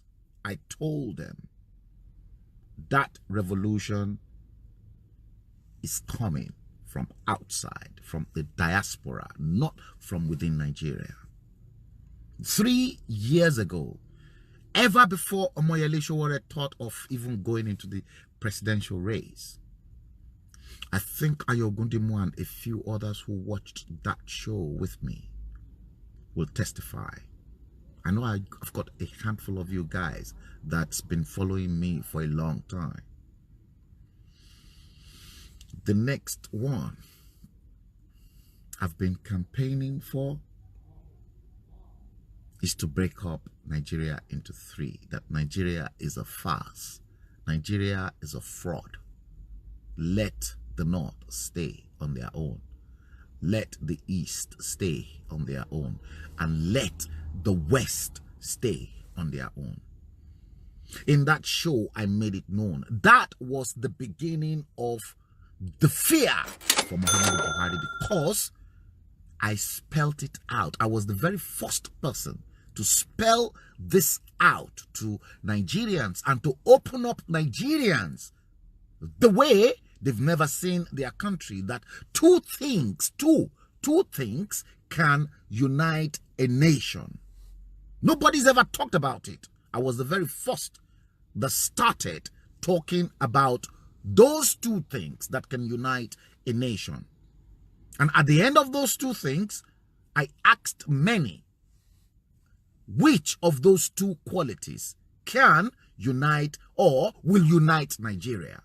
First is your language. When you speak the same language, that country will be united. In the absence of your language uniting you, the next thing that can unite you as a nation is your religion. When you practice the same religion, that is a uniting factor between you. You look at the United Kingdom, complex as well. The Scottish, the Welsh, the English. And up in Northern Ireland, you've got the Irish. All of them, they've got their own assembly. They've got Welsh language. They've got Scottish language. And the English speaks English. What is uniting the entire United Kingdom together? Christianity. And then English. There is nowhere on mainland United Kingdom. You go to Wales, you go to Scotland, you go to Northern Ireland, you go to anywhere in the remotest part of the United Kingdom. You speak English, they will understand you. The way they speak it, they will still understand you. Based on those 2, where does your Tatarata kleptomania country fits in? You have the Yorubas in the southwest, you have the Igbos in the southeast, and you have the Fulanis, the Hausa Fulanis in the north with their own languages. How can you lot be united? You can never be united. You can never be one nation. You can never be one country. When I was in Nigeria those days, that was why they tried as much as possible to introduce a special language called Wazobia. Wazobia was not workable. The combination of Wa in Yoruba, Zo in Hausa, and then Bia in Igbo to mix match to form a lingua franca, but it never worked. And it will not work.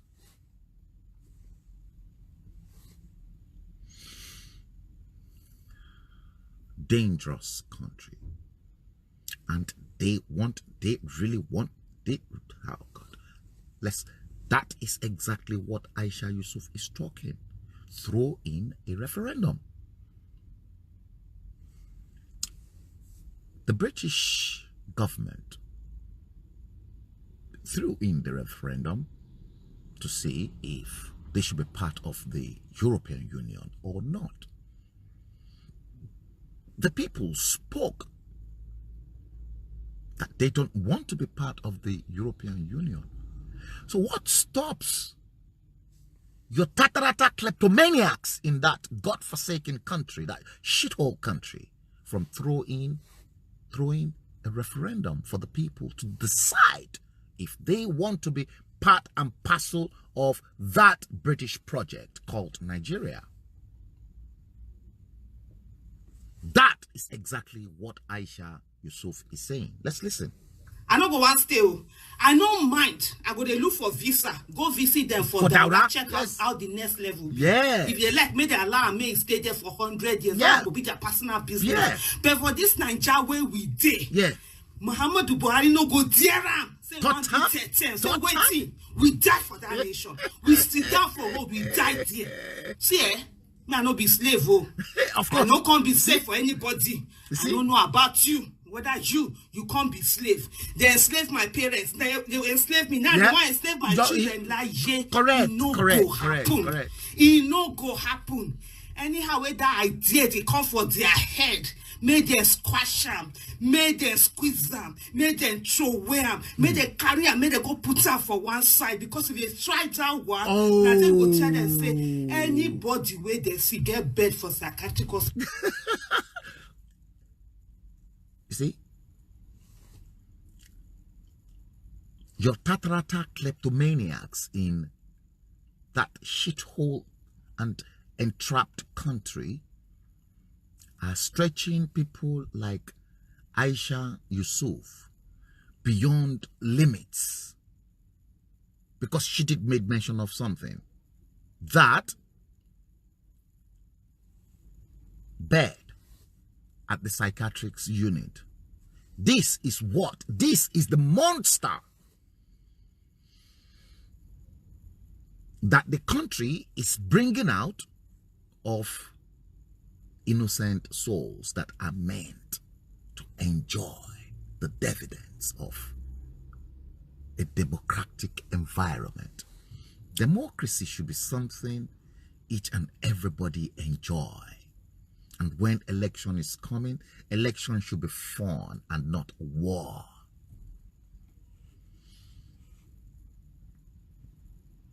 Tatarata kleptomaniacs stretching Nigerians beyond their limits. These guys, these your politicians, they don't have heart. So, but then, oh, hang on. Let me go back into this place. Let me go back here. See, tatarata kleptomaniacs. See, after Senate to tackle election violence in Kogi State, they are deceiving you guys. It's a breaking news. I've just received that. You see,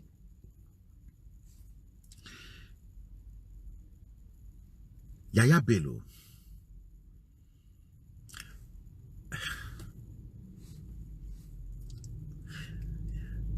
after that video of their tatarata music from those hopeless non-entities, scumbags, who perhaps sold their conscience and the future generations of Kogi children that are yet unborn, all of them too happy to be involved in the tatarata kleptomania in defense of a rogue, a political scumbag, a ruthless leader who refused to pay teachers' salary, 7,000 teachers' salary in Kogi State for 39 months. This man owing teachers who are breeding the next future generations of Kogi State children. This heartless man who refused to pay them their salary. These women are back on the street. But remember, this same your Tatarata president equally sent huge cash to Kogi State 2 weeks before the elections, got the Senate to approve that money, 10 billion naira, to Kogi State. To do what? These women are back on the street. 7,000 teachers begging Governor Yeye Bello to pay them their salary.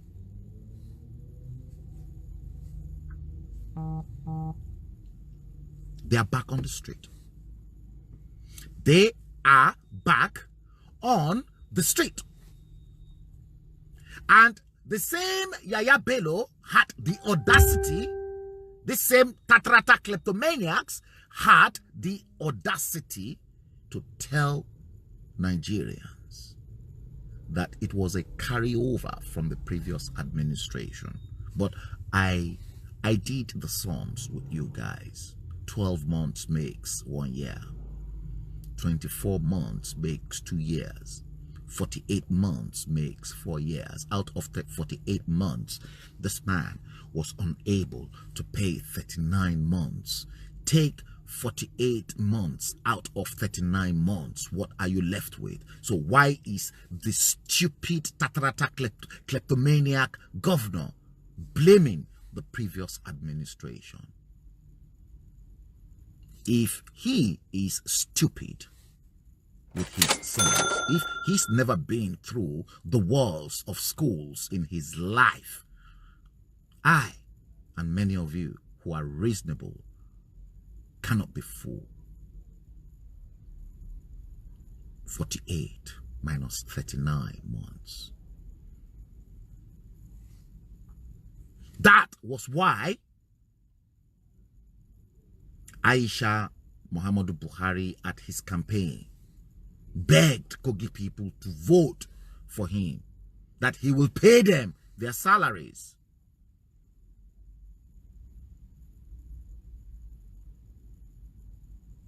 Nasiru El-Rufai knelt down to beg the Kogi people. Nasir, that shot Kaduna Mafia, knew the Kogi people will take out their anger against Yaya Bello. And they will never vote him to power because he's been owing teachers' salaries. He's never paid any salary in 39 months. But how on earth can those teachers continue to go into the teaching room, the class, to teach without getting paid? How have they survived? I don't know what I am going to do if at the end of the week I've put up a hard day's works and I was not paid. Boy, I think we will set Addison Lee on fire.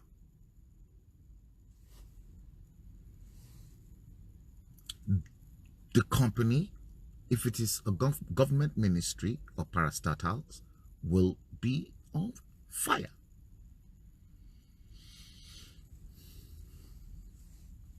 Now, they're back to square one because we all saw exactly what they did at Kogi election. Yaya Bello never won that election. I will assure you. Yaya Bello never won that election. Why did Nasiru El-Rufai beg the Kogi people? Why did Aisha beg the Kogi people? Why were they begging? If they know they've done the right thing, they don't have to beg the electorates for their votes. And the next thing that happened, tatrata, gunshots, police helicopter dropping tear gas, hoodlums, hijacking ballot boxes, truncating voters that will put Yaya Bello to shame. Tatrata kleptomaniacs stretch the Kogi people beyond limits. Crazy people. Now, the same Tatrata kleptomaniac governor now had the audacity to reply the Kogi people after he smuggled and smashed up the whole gubernatorial elections in Kogi State. Listen to him. So now, if you said that Governor El-Rufai, knelt down to beg the people of Kogi State, probably you don't really understand exactly what he meant. He meant that, okay, forgive Governor Yahya Bello for providing roads. Forgive Governor Yahya Bello. So Nasiru El-Rufai, that short man devil, that Luciferian in Kaduna State, knelt down to beg the Kogi people for Yahya Bello providing what? Let's listen. For providing roads. For providing roads. Forgive Governor Yahya Bello for providing electricity. Electricity. Forgive Governor Yahya Bello for providing security. Security. To the good people of Kogi State. I'm sure you know that Kogi State was a haven for criminals, kidnappers, armed robbers, and what have you.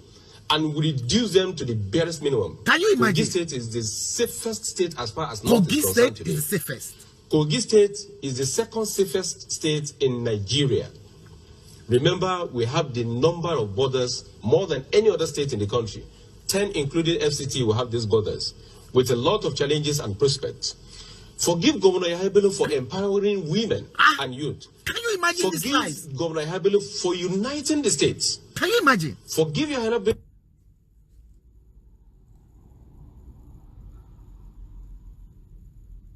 Are you with me? And are you listening to this Tatrata kleptomaniac governor? Unbelievable. This is unbelievable. Coming from a Tatrata kleptomaniac governor, Yahya Bello, that Nasiru El-Rufai knelt down to beg Kogi people because he performed exceedingly well and he happens to be a gallant governor and that they should forgive him. Damboroba Yahya Bello. You will rot in hell.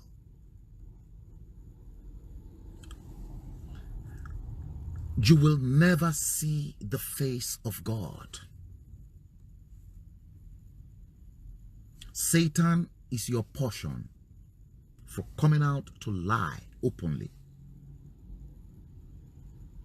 Satan will eat you raw in hell. Your end will never be good for lying to the people. This is why they want to cage the social media. Can you now see the difference? Oh, here we are. Here we are. This bay is suspended. If you stay here, I will have to give you a ticket. Yeah, You'll leave now. Yes. I'll leave now. You see, I told you guys I'm on live stream, and I told my audience that you might come and you might drive me away from this place. Yes, it does say it's suspended.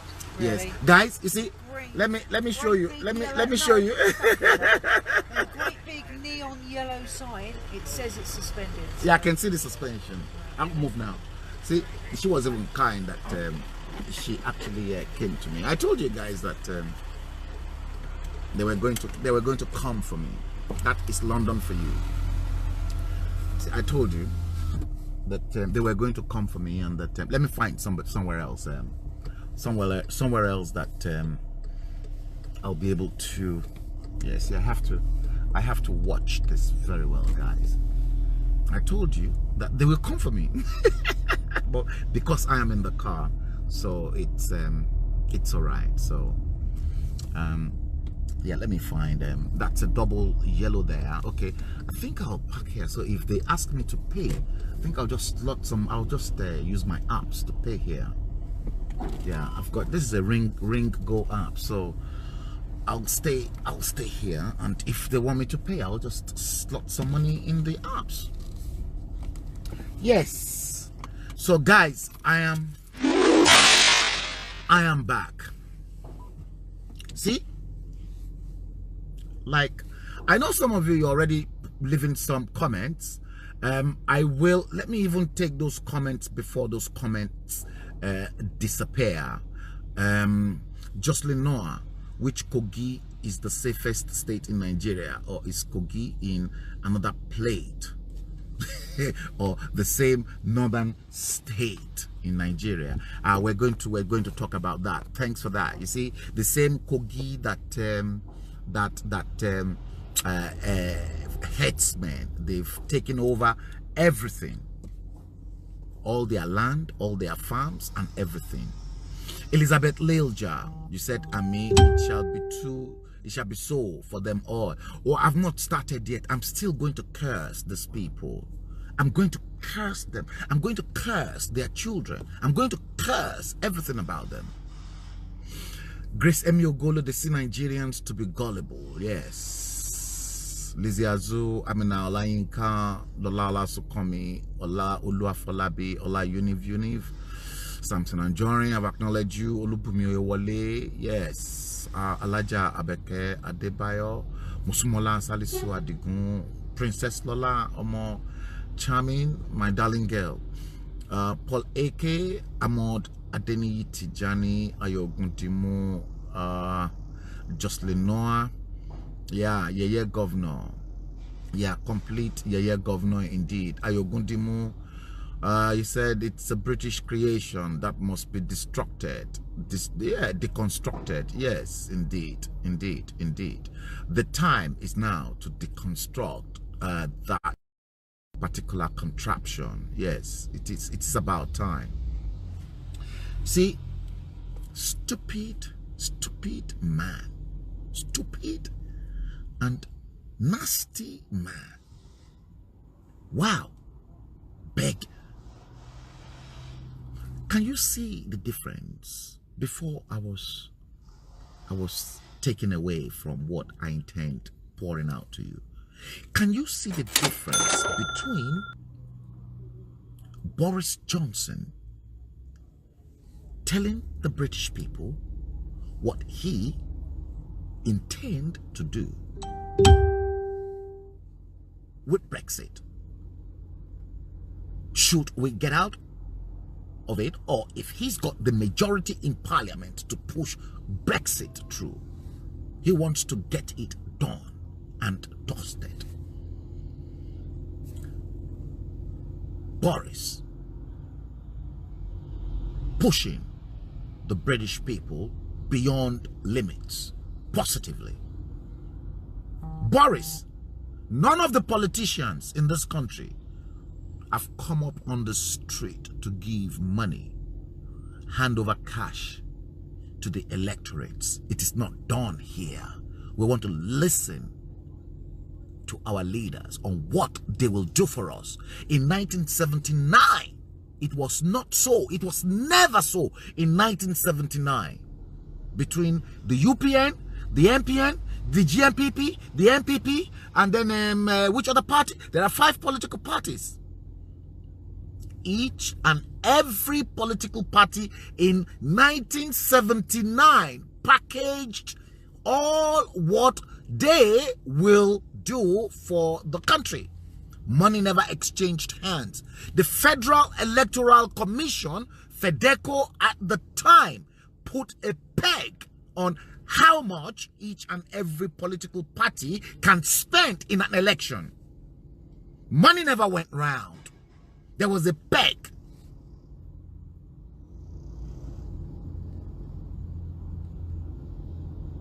What are we really talking about?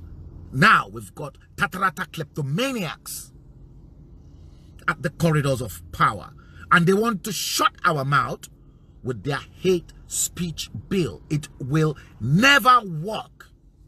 It won't work.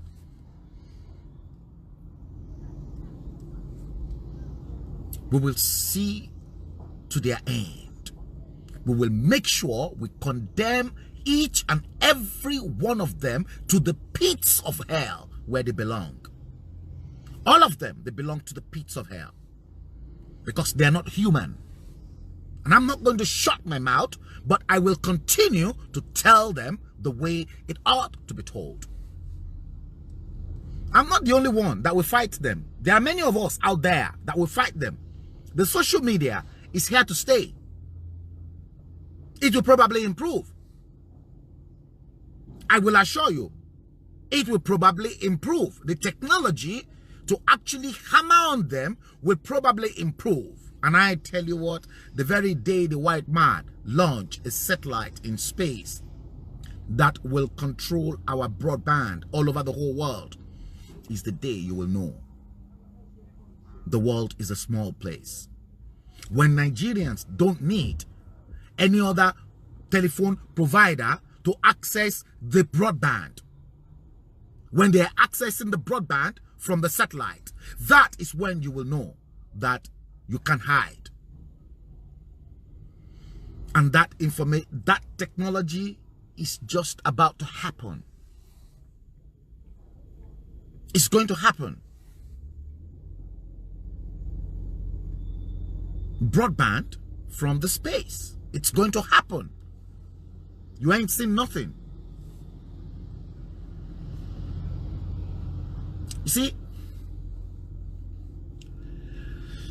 good luck, Ebele Jonathan. I told you of something. And I want to tell you, I want to give you a little piece today. And I want you to carry this piece. I want you to chew this piece properly. And after you chew it, just make sure you kept it inside your heart. Don't let this piece go into your foot sack. Keep it safely in the corners of your heart. And continue to meditate on what I'm just about to tell you. Because if that event begin to unfold, you are not seeing what I am seeing, but I have seen what's going to happen in the next few 1 or 2, 3 years. And I'll tell you. This is based, I'm actually extrapolating on this because it is based on what happened yesterday, what is happening now, to predict accurately things that will happen tomorrow and the next 3 years. Predictions. Put it in your heart. Put it close to your heart. What happened yesterday? You all remember Goodluck Ebele Jonathan went into Aso Rock to see Muhammadu Buhari, your supposed Muhammadu Buhari. It was all over the places. Goodluck Ebele, it was a one-on-one meeting. Nobody was allowed. Nobody, not even personal assistants or Buhari's Abakiari or the rest of them were allowed. That meeting was between Muhammadu Buhari and Goodluck Jonathan. Goodluck Jonathan came out of that meeting, said nothing of his meeting with Muhammadu Buhari. Let me break this down for you.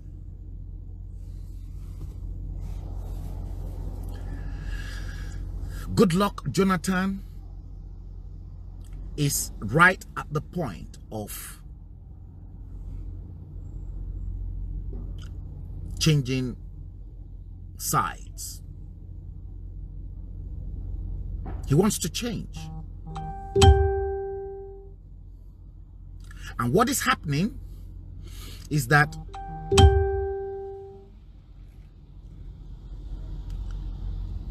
Goodluck Jonathan is now gone back to take his stocks the way Obasanjo maltreated him, the way all the PDP gangsters maltreated him. Just today, Goodluck Jonathan put up a statement to say to Sule Lamido that he should stop confusing Nigerians by telling lies against him. So, what is now happening is that a lot of these people ganged up against Goodluck Jonathan in 2015. Not that he was good. We all knew that the rate at which Goodluck Ebele Jonathan's administration was going is either Nigeria crashed, or the country collapsed, or we ceased to exist. And if you remember, that was the time David Cameron equally made mention of the fact that the total amount of money stolen from Nigeria, if that money was stolen from the United Kingdom, the UK will cease to exist. Corruption under Goodluck Ebele Jonathan took a different dimension. No doubt about that. Something had to be done. So many of those that colluded to bring down Goodluck Ebele Jonathan, Jonathan is now ready to pay them back. Now, here is the catch. Muhammadu Buhari has been giving you guys the hints. You're not taking Muhammadu Buhari's hint serious. The first salvo that was thrown to the APC was when Bola Ahmed Tinubu threw his missile. Because the Abakiaris and the Mamandauras, the cabal inside Asorok, they want to stop Bola Ahmed Tinubu for 2023. And they want to frustrate Bola Ahmed Tinubu's 2023 presidential ambition. Tinubu replied them that the APC will cease to exist after Bola Tinubu sold the Southwest to the Fulanis. Bola Tinubu was promised the 2023 ticket before 2015. He was promised. So he did everything, delivered, stabbed Goodluck Ebele Jonathan, made sure he destroyed Goodluck Ebele Jonathan's presidency that was rubbish anyway. Colluded, gathered all the PDP guys, Atiku, Bukola Saraki, and everybody. They shut down, they smashed Goodluck Ebele Jonathan in the foot. It was a big shot, big cutting in the leg, big stabbing in the back. Everything, the coup to oust Goodluck Ebele Jonathan out of power was carried out in London. That's what most of you don't know.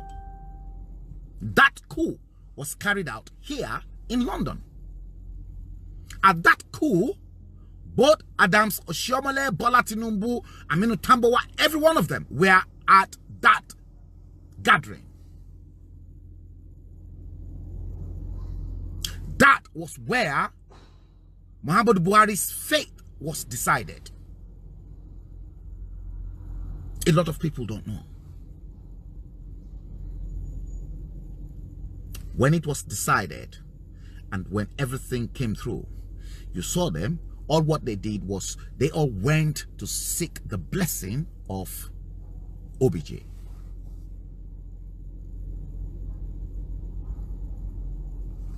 See, there are many stakeholders in your political system. There are many stakeholders.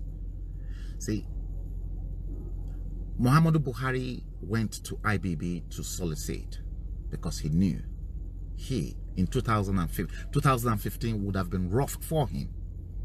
IBB gave Muhammadu Buhari $1 million. IBB gave Buhari $1 million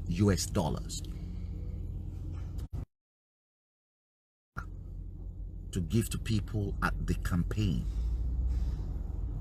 Goodluck Jonathan went to IBB. IBB gave Goodluck Jonathan $1 million. Clever man. He balanced himself. They carried out the coup. They ousted Goodluck Jonathan. It doesn't go down well with Goodluck Jonathan. You see, even within, you see, the decamp from the PDP to the APC, the likes of Bukola Saraki, Aminu Tambuwal. Now, Bola Tinubu and the people that founded the CPC and the APC people, the CPC and the AC people that founded APC, knew that they had to deal with devils from the PDP. So they saw Bukola Saraki, Aminu Tambuwal, and the PDP bloc in APC as the Lucifers, as Luciferians, Satans, that needed to be pegged.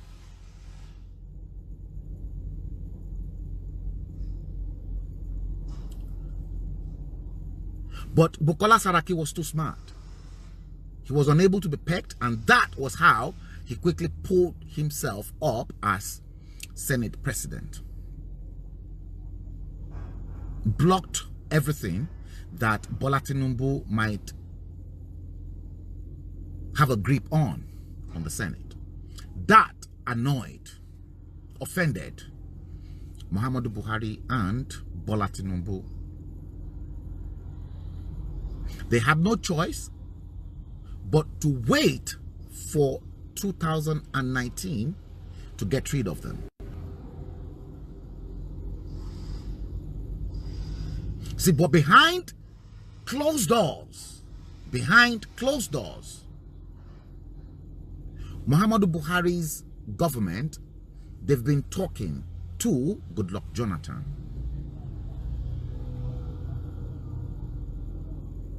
So the last appearance that Goodluck Jonathan made at the State House in Abuja nailed everything, because for the northern oligarch, the cabal, to hand over power to the southwest, it's not going to happen. They won't give power to the Yorubas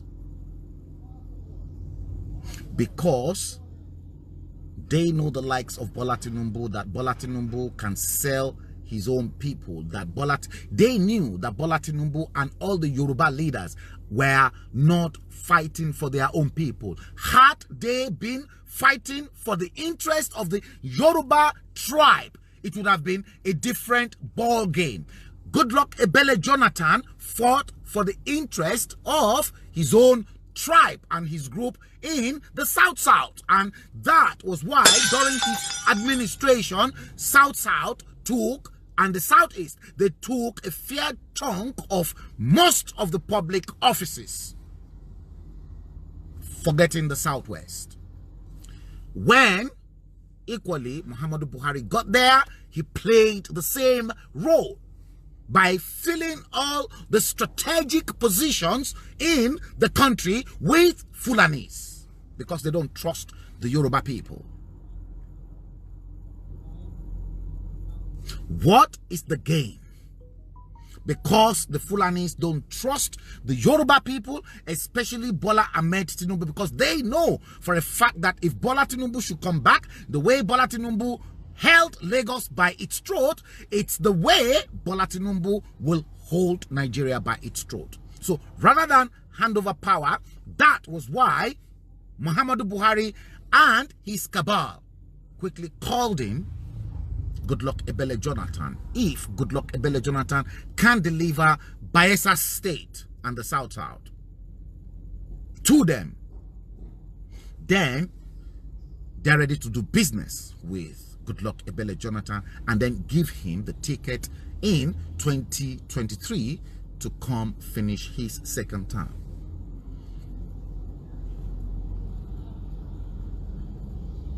So rather than get an Igbo presidency in 2023,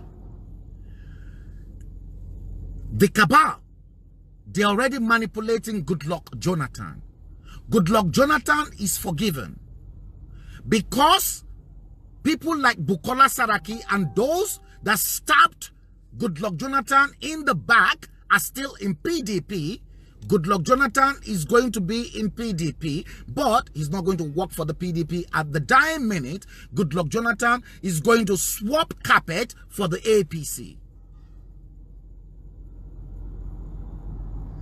Because if Goodluck Jonathan should swap carpet for the APC will survive, because survival of the APC after Muhammadu Buhari in 2023 is at the top of the agenda, and they know for a fact that Bola Tinubu can easily finish the APC. So they needed a stronger candidate from that bloc to step in, because Goodluck Jonathan is not going to be in PDP and then walk with his enemies. He's going to cross. And the moment he crossed carpet, they finished Bola Ahmed Tinubu. Trust me. That's what's going to happen, guys. In 2023, make no mistakes, the Hausa Fulanis, they don't need Yorubas. They've perfected their plans with Goodluck Jonathan. They're going to sweep the whole of the South and the Southeast.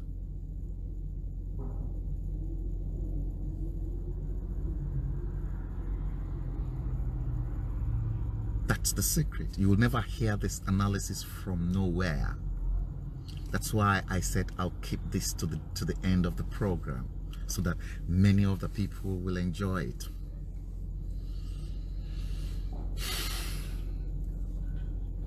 You won't get this analysis.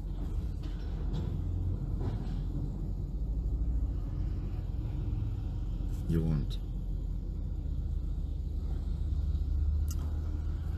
It's a shame that I've been streaming live in the car. There are some things I really want to show you online, but sometimes when I get back home, I'm just a bit too tired. Imagine yesterday I started work 4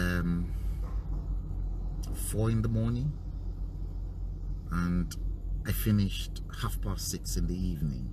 It was a long day for me yesterday and I was completely shattered. It was really busy, but I love it.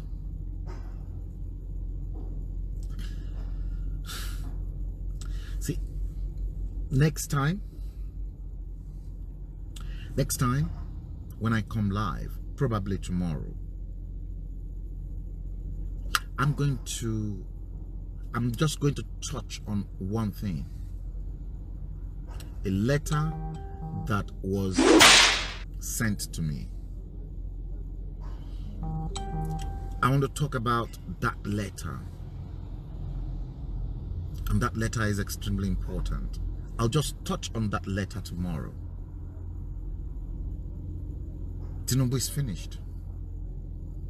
The person that will finish Bola Tinubu is Goodluck Jonathan. You will see.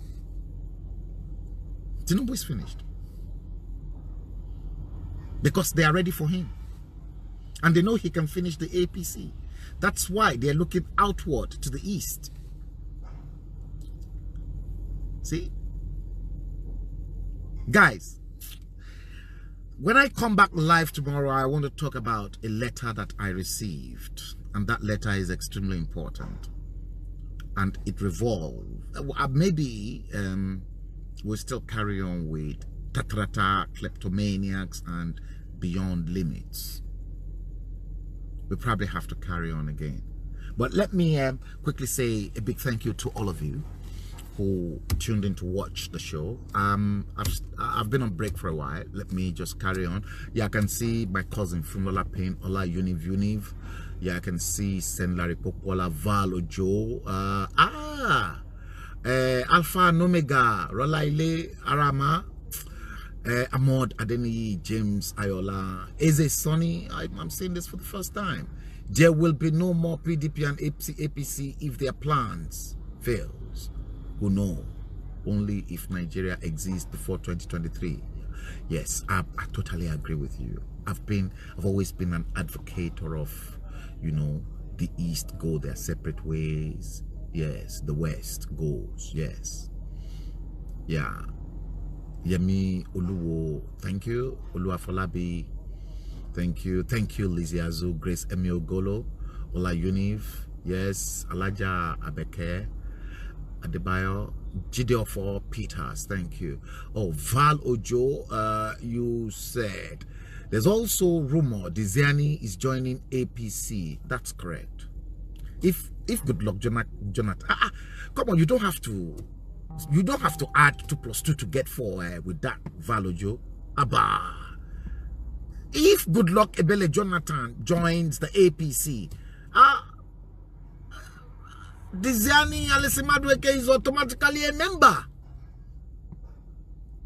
Timmy Priya Silva, Goodluck Jonathan's boy, all of them, they've prepared the way. Yeah, instant pardon. Yes, of course. Yes. Oh, yes. Nigeria is finished. Yeah. Oh, yes. Oh, Valojo, thanks for the Goodluck Jonathan. When husband is in the party, so what stops the wife? The problem is that the friction between Mama P and Diziani will probably escalate to another level. So James Ayola, you said I'm really making sense. Okay. Oh, yeah. Grace Emiogolo, you said now wow. You know me analysis. Hey, you see, when I was at the London College of Printing, see, my presentation is always full. You see, some people will do presentations, but you won't find one single, maybe 1 or 2 of their friends. But throughout my studies at the London College of Printing, the room's always packed, choked, because people want to listen to me, and they want to question me.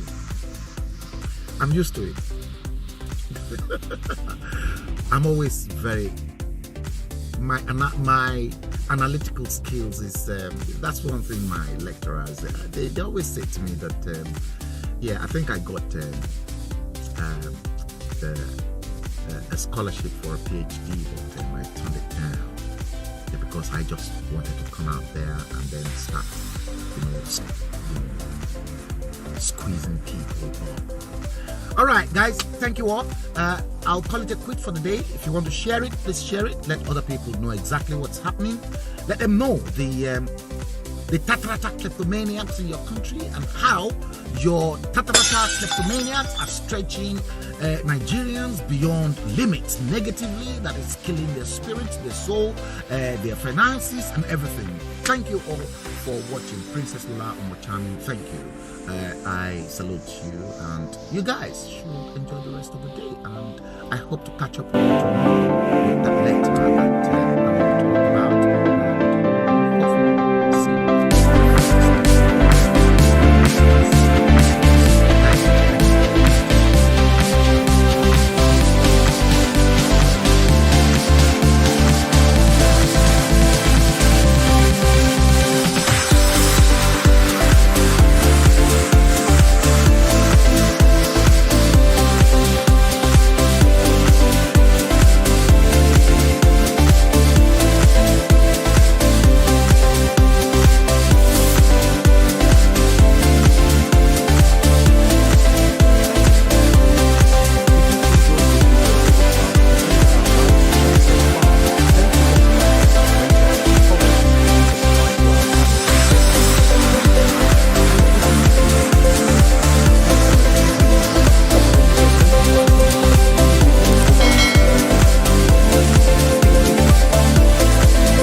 And that was the stream 4 years ago, exactly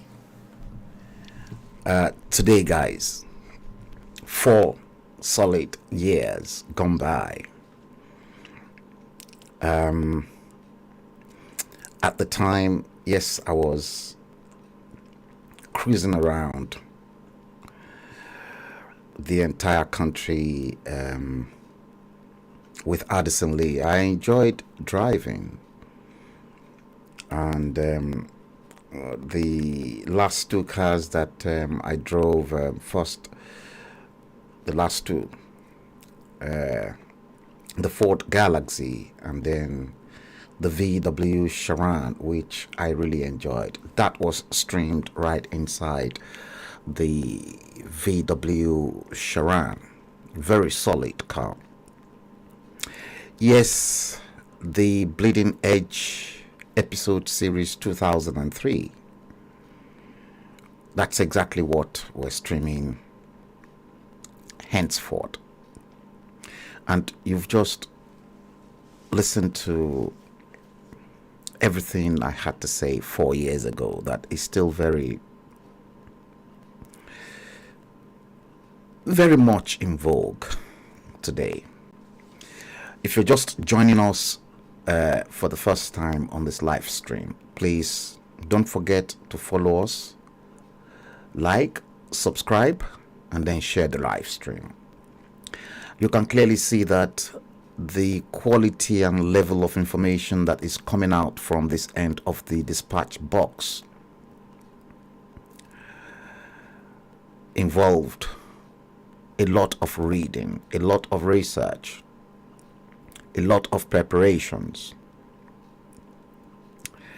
The channel is not monetized. Rest assured, it's not a commercial venture. It is rather an educative platform for the matured mind. It is here to nourish your inner soul, your spirit, and then to empower you into making the right decisions for yourselves, if not now, perhaps in the future, because knowledge is wealth, and he that is knowledgeable is powerful enough so that the powers that be will be scared, afraid of that very individual. Knowledge is power. If you're not knowledgeable, you're not human. you better might as well just go down the grave. You see,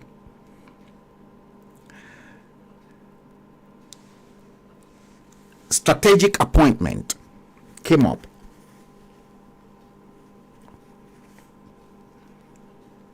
Buhari allocating strategic appointments to the Northerners. Likewise, Goodluck Ebele Jonathan allocating strategic appointments to the people of South-South and the Southeast. You see, from that prediction I made in 2019, because it was made in 2019, and a handful of politicians, they listened to my podcast secretly. But because I came out in 2019 to dissect the game the Fulanis were about to unleash for 2023, that changed the entire equation for 2023. I know exactly what I am talking about. But because I am kind of volatile, toxic individual, that's why a handful of them, they're too scared to even come on an invitation. If I send them invitation to appear on my live stream, they're too scared. They, just believe me, they're scared.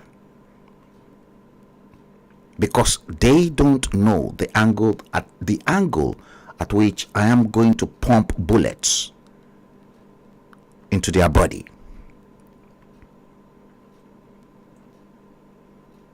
You see, Bola Tinubu for 2023 had to put up a rough fight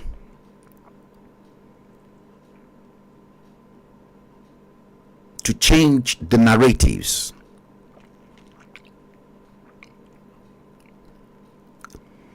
You see, because Yemi Osinbajo and Bola Tinubu and many of the power brokers, the godfathers, because they know the secret inside Aso Rock.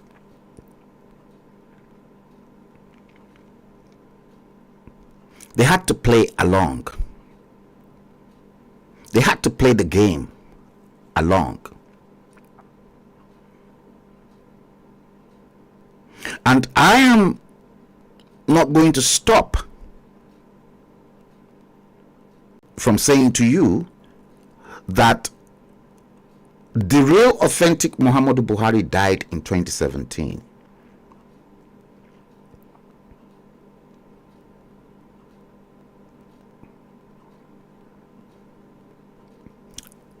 I proved that with photographic evidence and everything. You see, Bola Ahmed Tinubu had a gentleman's agreement in 2015 with them. Just like there was a gentleman agreement between Obasanjo in 1999 with Ibrahim Babangida for 2007. You see, Obasanjo was the one that broke that agreement. Pieces the agreement and then throw it into the waste paper basket. But because Bola Tinubu happens to be a political animal who knows how to squeeze politicians' balls, he knows how to play the game well, which was why Obasanjo said he's not a politician. He was just a celebrated general and a military officer, and that if they want to see a politician, they should go to Bodilon. That is where a proper politician is resident.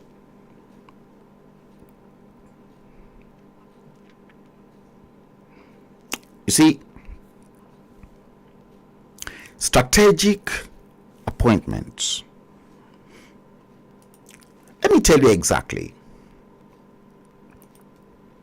what is currently happening. What is currently happening?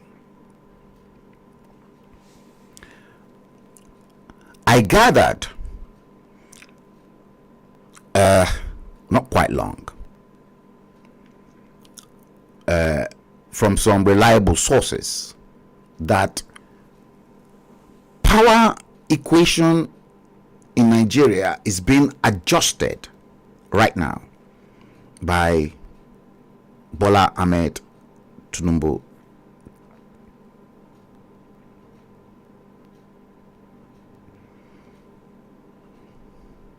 You see,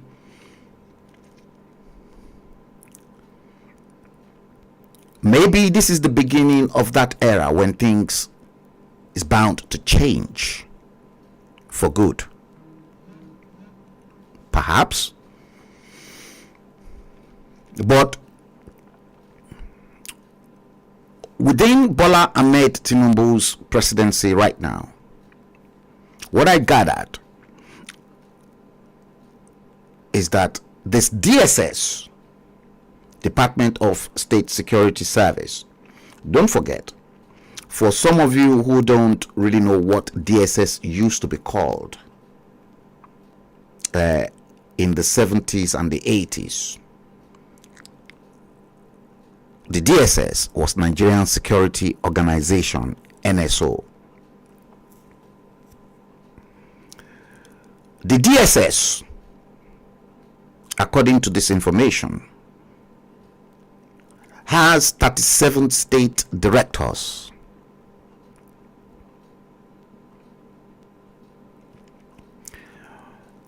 "26 of those directors were northerners before Bat came into office in May of this year. 37 state directors, 26 were northerners. We're now left with 9, isn't it? Before Bola Tinubu came into office, May 2023.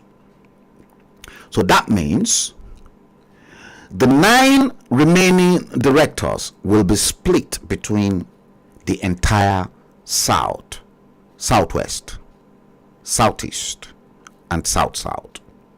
So that means each and every of those 3 geopolitical zones in the South will have 3, but the North, under that fake dodgy latex Muhammadu Buhari, had 26.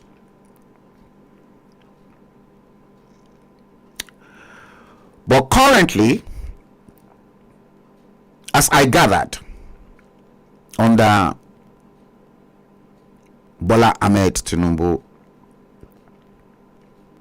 Nigeria, under him as president, now have 18 northerners and 19 southerners. Remember, it was 26 northerners and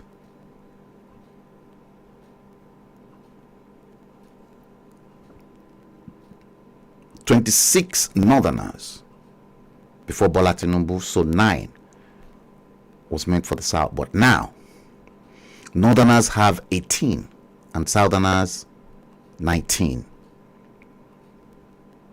What happened? I gathered from that reliable source that Tinubu reshuffled them quietly. All those 37 state directors from the DSS, he reshuffled all of them very quietly.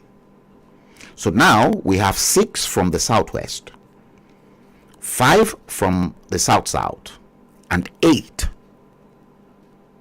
from the southwest. No, 6 from the southeast, 5 from the south-south, and 8 from the southwest.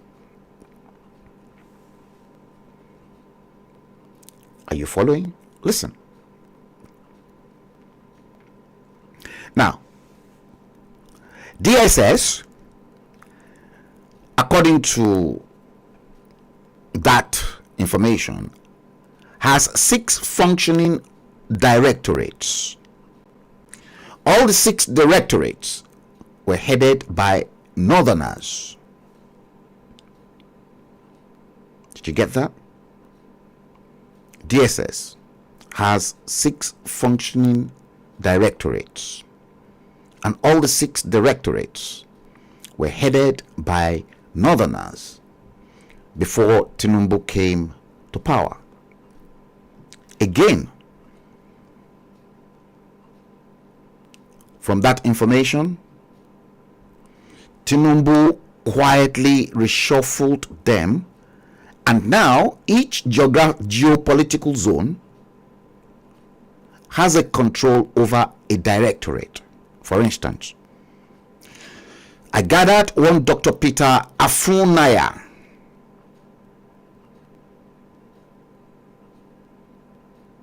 will now represent the Southeast in one of those directorates. See, 6 functioning directorates. That means 1 directorate each in each of the 6 geopolitical zones in the country. But under the Fulanis, those 6 directorates were headed by Northerners. So Tinubu quietly reshuffled them as well. And then for the Southeast, Dr. Peter Afunaya represents the Southeast in the Southeast Directorate Office. So probably he wants to match each and every geopolitical zones with their own sons and daughters, as opposed to the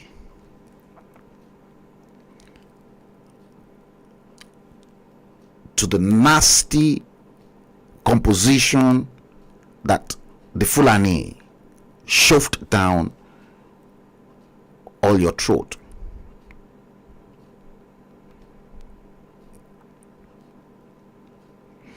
You can clearly see that.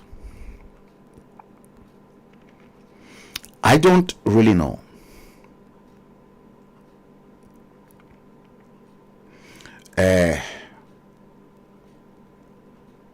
what will happen eventually at this stage, the stage that we are. I don't know what President Bola Ahmed Tinubu is going to turn Nigeria into. Now, the same Tinubu, don't forget, made a Christian Southerner Minister of FCT, Federal Capital Territory. And remember, this is the first time that a Southerner and a Christian in the history of Nigeria will occupy that position.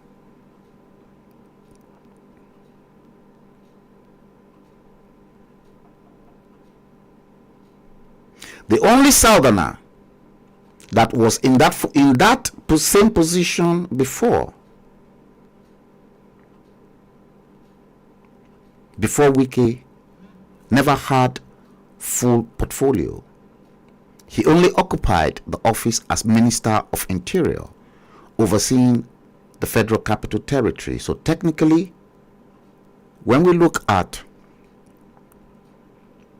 the strategic appointments under Bola Ahmed Tinubu, we can rightly say that Wike is the first Christian southerner to be appointed as substantive FCT minister, which was why you now see the northerners. So now the northerners now believed that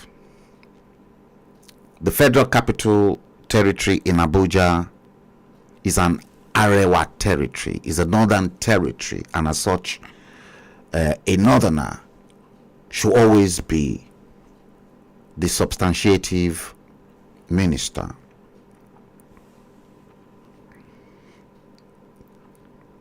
See, let us remember as well, I'm not polishing Bola Tinubu here, but I'm just saying facts. Facts. I'm watching out to see what is happening on the stream. Before Bola Tinubu came on board, Northerners occupied 28 out of 37 states command. They will post Southerners as Commissioner of Police in the police. They'll post Southerners as Commissioner of Police to places like the Nigerian Ports Authority NPA, the airport, the railway, police, schools, and so on and so forth. But the Northerners never post a Southerners into state commands.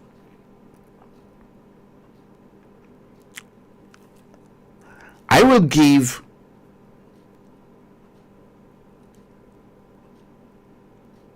President Bola Ahmed Tinubu that accolade that he came into power and directed the Southerners, the Southerner Inspector General, to reshuffle the police. Now, out of 37 states command, Northerners occupied 18, Southerners occupied 19.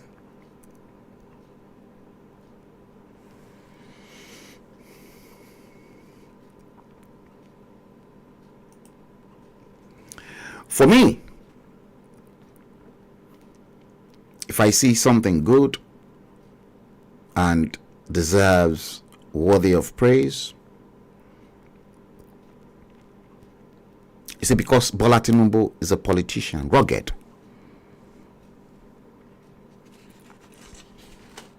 Rugged. I still don't know the game Bola Ahmed Tinubu is going to play with the North. But I will continue to pray for him. You see, I told you guys I never believed. I never campaigned for any of those three candidates.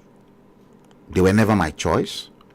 My choice, like you heard from the stream of 2019, 4 years ago, was to throw in a referendum to the people of Nigeria, for them to decide their fate, whether they want to remain as part of Nigeria or whether we should remain as one, but each and every region should gain their own autonomy. We break it down into the old Western region, or the infrastructure, the geopolitical zones are there: southwest, south-south, southeast, north-central, and northeast, northwest. Let each geopolitical zones be a country of their own. Let them control their destiny. That is a very clever way of how we can resolve the current crisis and the issue that has bedeviled that country in the last 63 years. Now, ideological subversion. It is still at play. Let's go into the issue of Nyesom Wike and Sim Fubara. These two. And then after that, we will then hopefully bring the live stream to an end. Wike and Sim Fubara.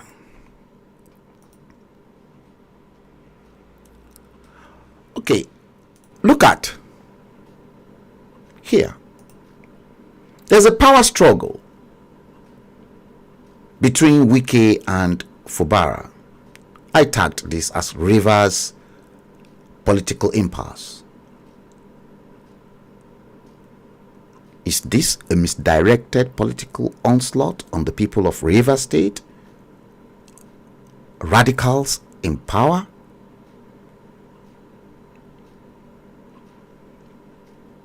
Is this an ideological subversion of the people? The same thing is happening in Ondo State with Akeredolu's illness.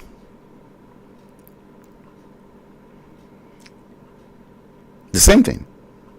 In fact, let's take Wike and Fubara's case as example. You see, Wike made Fubara governor, just like just like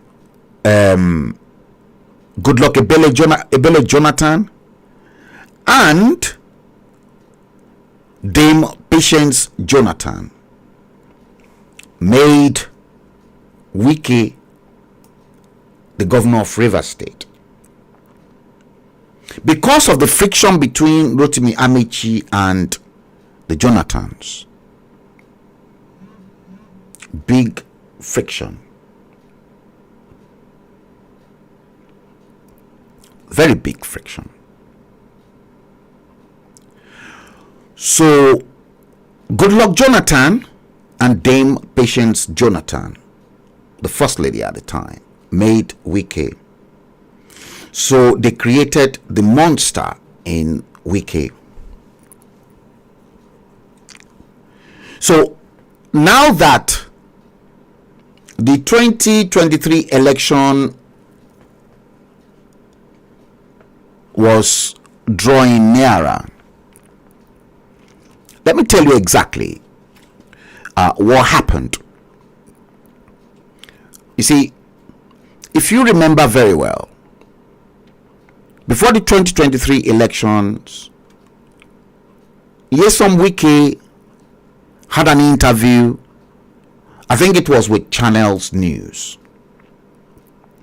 to which they asked him emphatically that is he going to swap carpet to go into the APC, the way things are going. You know what Wike replied those journalists that interviewed him? He said, because I remembered and I watched it, he said, how can he leave mosquito and then treat cancer? So APC was cancerous, so he would rather treat the malaria fever inside the PDP than to go and treat cancer in APC. You see, but prior to that time, all the River State money that Wike was meant to build hospitals, schools, infrastructures, he never did. Just like President Bola Ahmed Tinubu too was spending huge amounts of money, obscene amount of money to the people in the north, which at the end of the day paid his dividend to become the president in 2023. He knew exactly what he was doing at the time because he was able to see that. But you see, Jankara market and many of the markets in the south were under fire. He never turned any. He turned a blind eye. But if there's a market that has been entrapped in fire, you will see him over there. Now, the same way Bola Tinubu was spending money to them in the north, so also Wike was spending money to the north. See, Wike spent a lot of money to the Sokoto state governor, the former speaker of the Federal House of Reps, Aminu Tambuwal.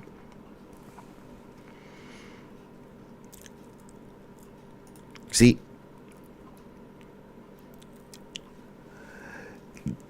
that money Wike spent on Aminu Tambuwal was to appease Aminu Tambuwal and the Northerner for his 2023 presidential bid for the PDP.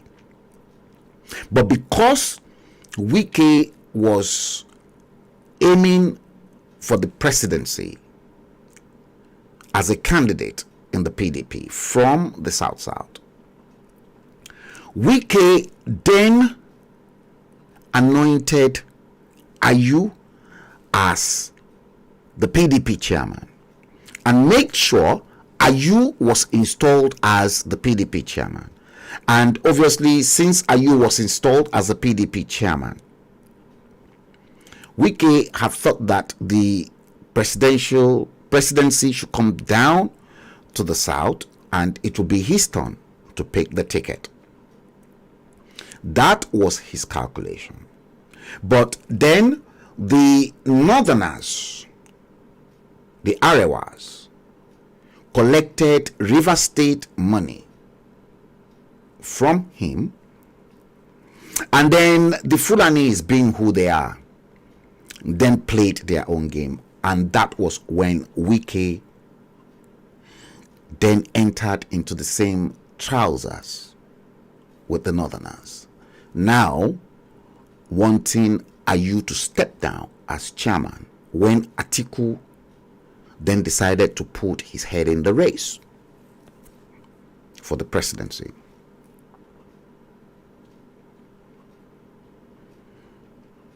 But because Atiku put his head and he was not ready to bow down, okay, fine.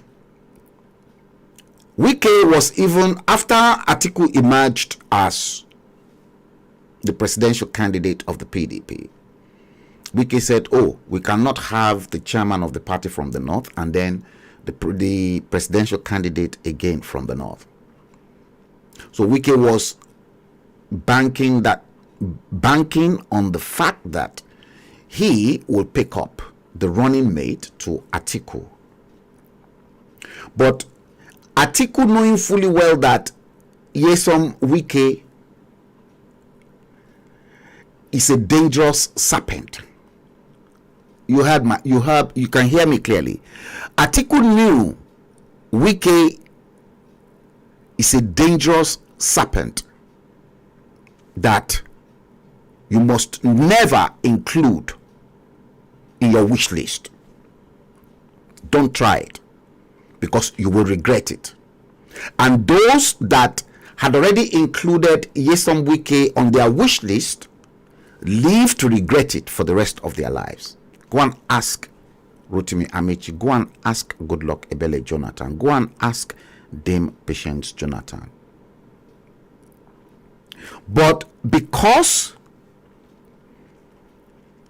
Atiku decided to pick somebody else from the South, the same zone, as against Nyesom Wike, Wike then begin to put up a rough fight within the PDP.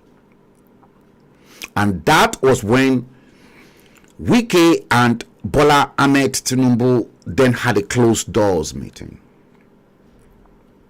You see, Rotimi Amechi had already lost at the primaries in APC. And as such, Rotimi Amechi, his intention was to go back to base in Rivers State and then begin all over again from the grassroots. But then Rotimi Amechi's spoon was not long enough to have to dine with his former chief of staff, Nyesom Wike, who is now the most powerful man in Rivers State and the PDP. Don't forget, Rotimi Amechi equally cross-carpet from the PDP to APC. So Amechi then put up his own candidate in the APC. Meanwhile, Nyesom Wike refused to leave the PDP, but promised them he was going to work against the PDP in Rivers State. He's still inside the PDP as we'll speak. So, his own candidate, Sim Fubara, is not an APC man, he's a PDP man.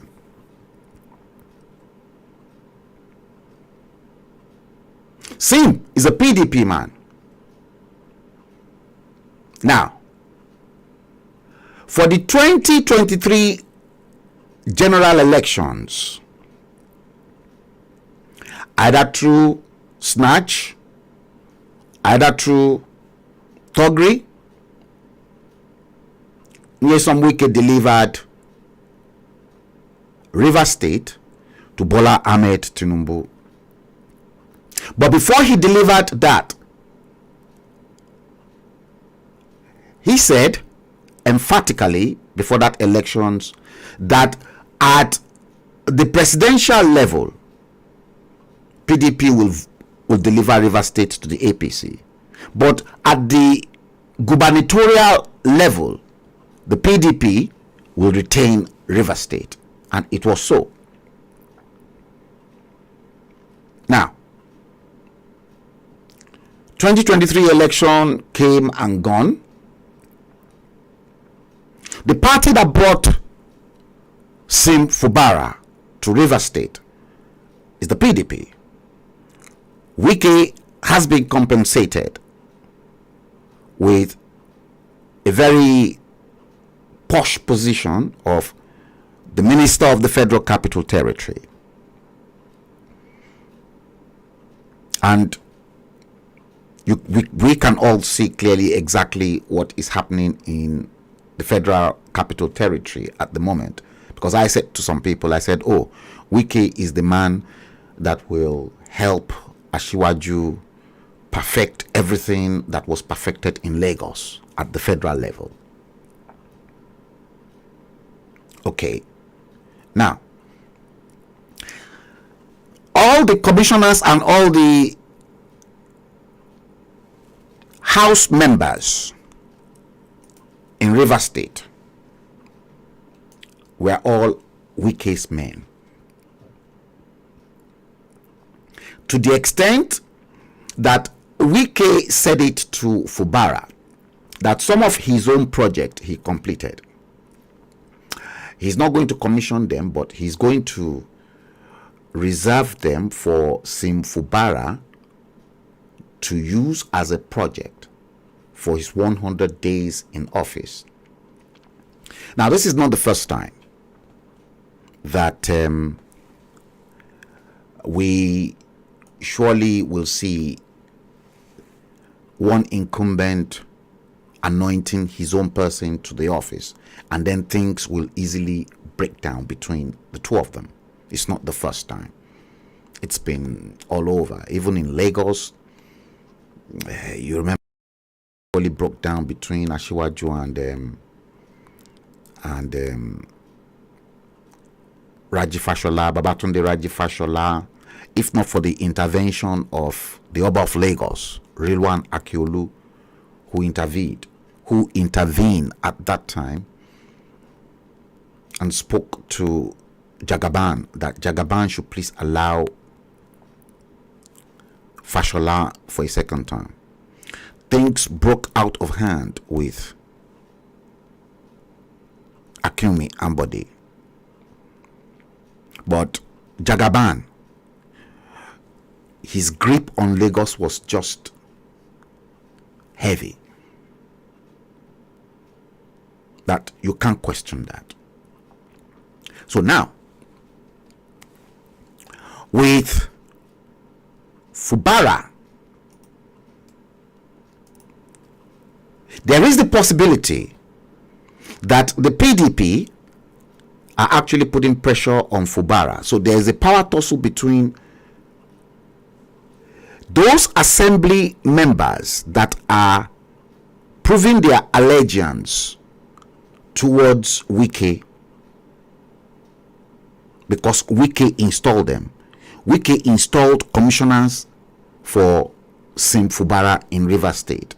So it's like right now, Sim Fubara is not an executive governor, and that Wike is still calling the shots in Rivers State, even from Abuja. There is the probability that the PDP now wants to put their towels in for either Sim Fubara to carry out the bid of the party, the PDP, that elected him. So Sim Fubara is now stuck between PDP and Wike, who is now working for the APC directly, but he's never left the PDP. So Wike is a toxic gas to the PDP in Rivers State. And remember that Ayodele Fayose warned Sim Fubara that he must be careful dealing with Nyesom Wike, that Nyesom Wike is a dangerous man. He will see to his end. Now, I looked into some other issues concerning these two political rascals in power in Rivers State. And I checked into Wike's biography. I now discovered that Nyesom Wike, me, I'll first delve into their individual life path. Nyesom Wike was born on the 13th of December 1967, according to his biography, if that date of birth is correct. And it has never been either truncated or manipulated in any way. Somebody that was born on the 13th of December 1967, that makes him a 56-year-old man today. Okay? And looking at that particular life path, we're looking at life path 3. Life path 3. Sim Fubara, according to his own bio, was born on the 28th of January, the first month, 1975. That was what I got from his bio. If that is the case, then Fubara is 48 years old. Now, what is the age gap between Fubara and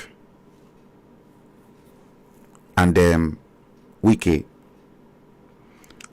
They've got 8 years difference in age. So Wike is older than Sim Fubara by 8 years. When I look into Sim Fubara's life path, provided if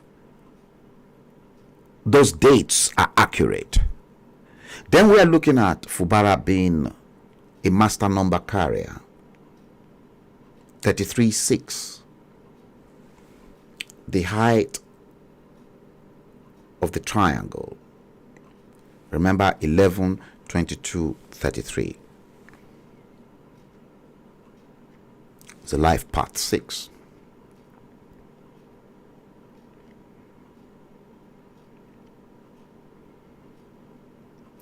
See, I now begin to see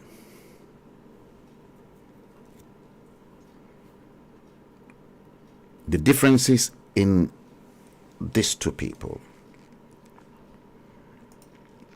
Now, what about their individual life path? You heard. Their individual life path. What about it? Let me see if I have oh, I haven't got that. Let me see if I can quickly. I'll show you something. See, these two. I want to show you guys something here, and because I'm not really going to go into their individual life path unless and otherwise you guys want us to do that. Okay, unless and otherwise you want us to do it, but I don't intend to do that. But let us see. I want to go into their individual life path. Okay, to see if these two are really compatible. That's exactly what we want to do. Let me see. Yeah, I think it is this folder. Yeah, we want to see if both of them are compatible with each other. So I will examine the life path compatibility, and the life path compatibility. Why Nyesom Wike and Sim Fubara are at loggerheads with one another. Remember, I said Nyesom Wike, if that was his accurate date of birth, 13th of the 12th month of December 1967, 56-year-old. That man is 56. Look at how look, he's aged. He looked like a 70-year-old man. Ogun ti poju. Wọ́n ti jẹ̀yálà yẹ ogun. If that is accurate, that means Wike is a life path 3. Okay? Life path 3. And Sim Fubara. Same. If his date of birth as well is accurate, then he's a life part 6 and is a 48-year-old man. Okay, let's look at 3 and 6 from their life path chart compatibility. Wike 3, Simfubara 6, they are not compatible. It's a terrible friendship and a terrible union. Not compatible. Both of them are no-go area.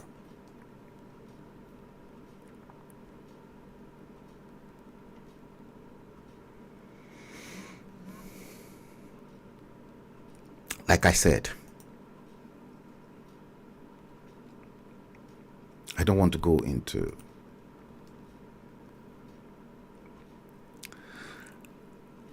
their life chat part unless and otherwise you want us to go in there.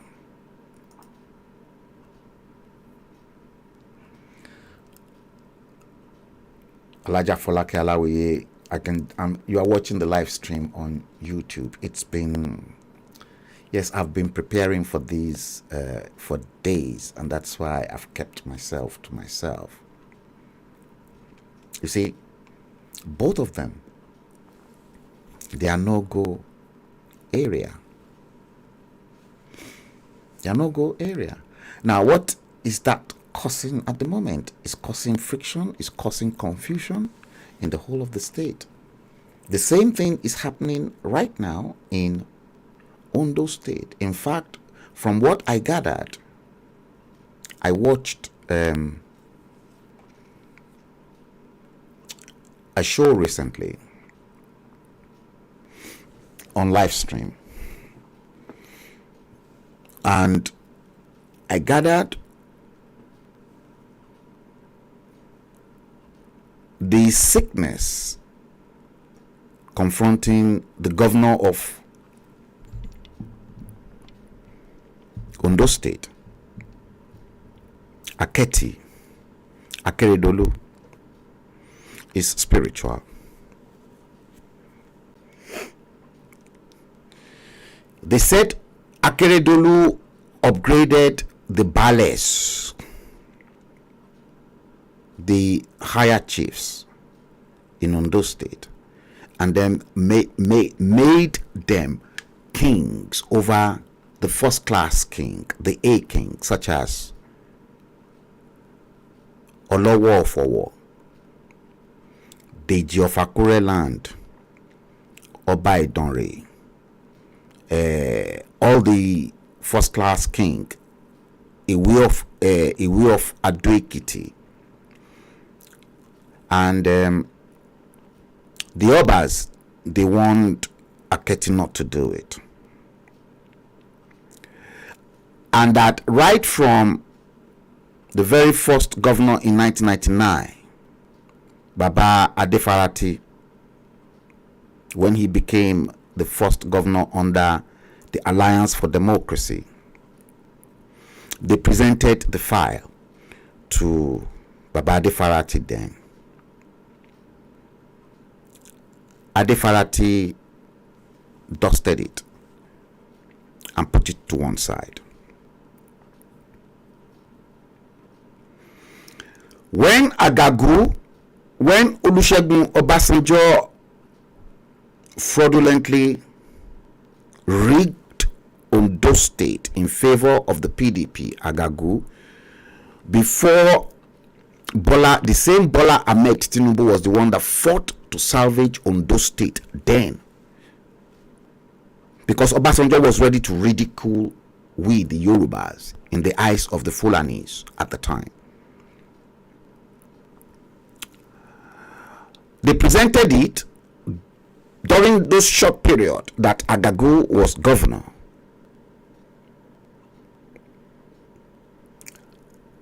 Agagu pushed the file away.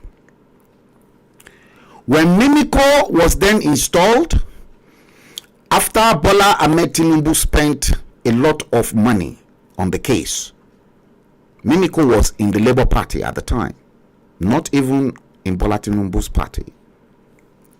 Bola Tinubu fought for justice for Ondo State at the time. And Mimiko got his mandate back from the fraudulent Obasanjo that rigged Agagu into power. They presented the file again to Olusegun Mimiko. Iroko. Oh no. O tete yaye o yeri. Eléyìí ò ń ṣe bí tí òun máa gbé lọ. This is not a territory for me to go.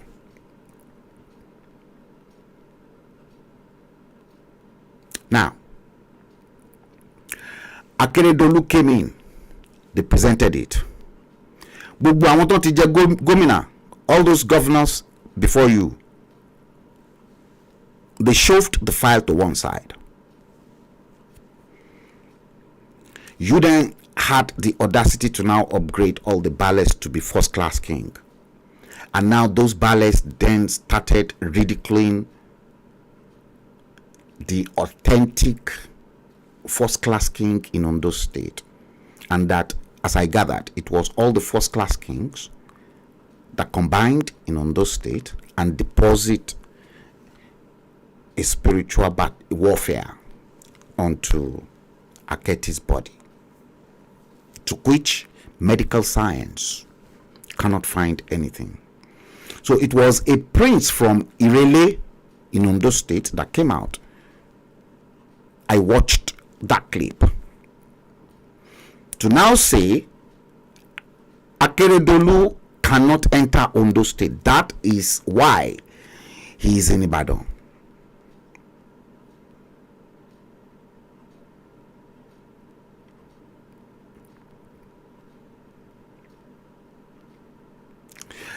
And that reminds me of the time when Chief Obafemi Awolowo was the premier of the Western region, then too.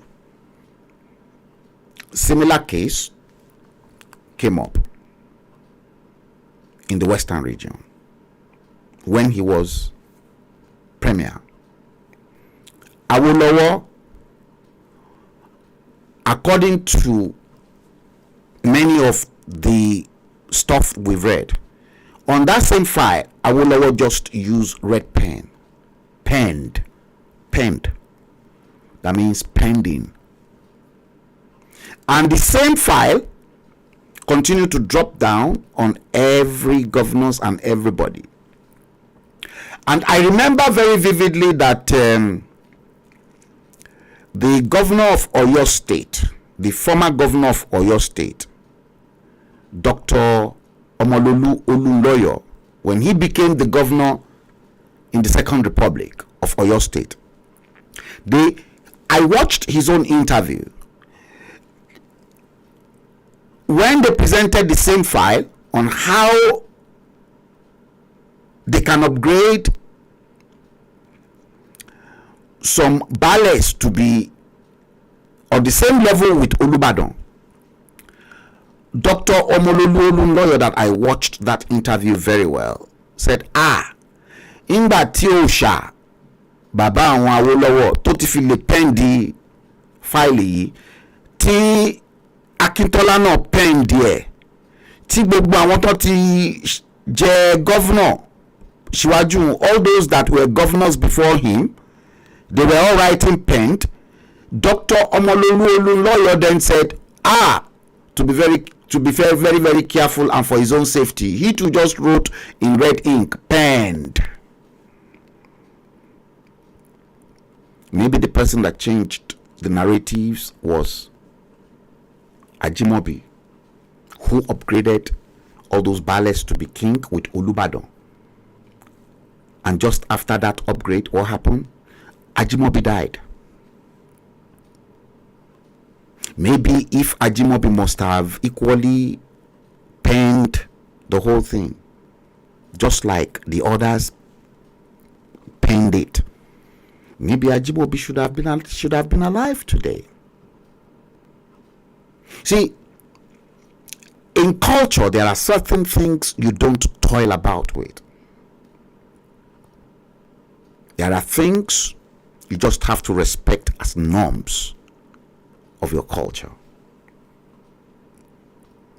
Guys, it's been 3 hours and almost 51 minutes, almost 4 hours of awesome streaming. Today is Sunday, the 26th day of November 2023. The time currently in London is 21:37. You can see it is not easy. The preparation, everything is not easy for me to dissect all this. There are so many information so many things that I have to dissect. I have to investigate. I have to prepare. That's why I said every Sundays, 6 o'clock, I will be always here. Let me seize this opportunity to thank each and every one of you for coming to join us on this live stream. Before I bring the entire stream to an end, I want to showcase this Akure intro stream that I prepared in memory of one of our illustrious son, Wale Glorious. I hope you enjoy it. Wale Glorious, to your memory.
This is NuMediaTV in London. Live stream with confidence. On this channel, we tell stories through digital content in areas of politics, bad leadership, and governance throughout Africa and the rest of the world. Your feedback and experience is very important to us. It helps us build a more robust community now than ever. If this is your first time on our channels, please don't forget to smash the like button and follow us on Facebook, YouTube, and Twitter. Let's get started.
àṣìṣò ọkọ jẹ́ àṣìṣò àṣìṣò aya jẹ́ àṣìṣò àṣìṣò ọmọ jẹ́ àṣìṣò èrè ló gbé ìka òpin o ẹ̀jẹ̀.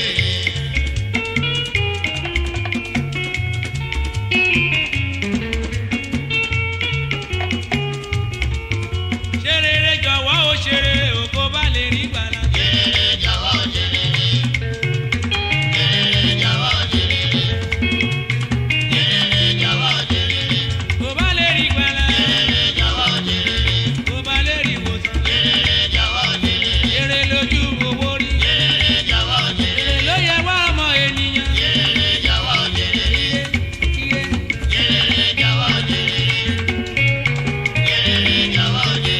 Oh yes, ẹ jẹ́ ká ṣe rere. Ire pé ìkà ò pé. Ẹni tó bá ṣe ìkà, ọmọ ẹ̀ á jẹ níbẹ̀. Let us do good. Good pays. If you do bad, your children will reap it. It is karma. And on this note, let us bring the stream to an end. I seize this opportunity to thank each and every one of you. Gbogbo yín tẹ́tí darapọ̀ mọ́ wa, ẹ share stream now. There are lots of information that is currently contained on this live program. Just because I come live every Sundays at 6 o'clock London time. Share it, distribute it, let your friends and relations, your loved ones, let them all have a first-class knowledge of what is going to happen to them. Next year will be very tough for a lot of people in Nigeria. And on this note, I say thank you for standing by to watch this live stream. We bring it to an end and we close the stream. I hope to see you next Sunday. Until that particular time, I wish you love. I wish you a pleasant week ahead. I wish you God's guidance. And I wish you all the very best in everything that you wish yourself. Take good care of yourselves and God bless you. Goodbye.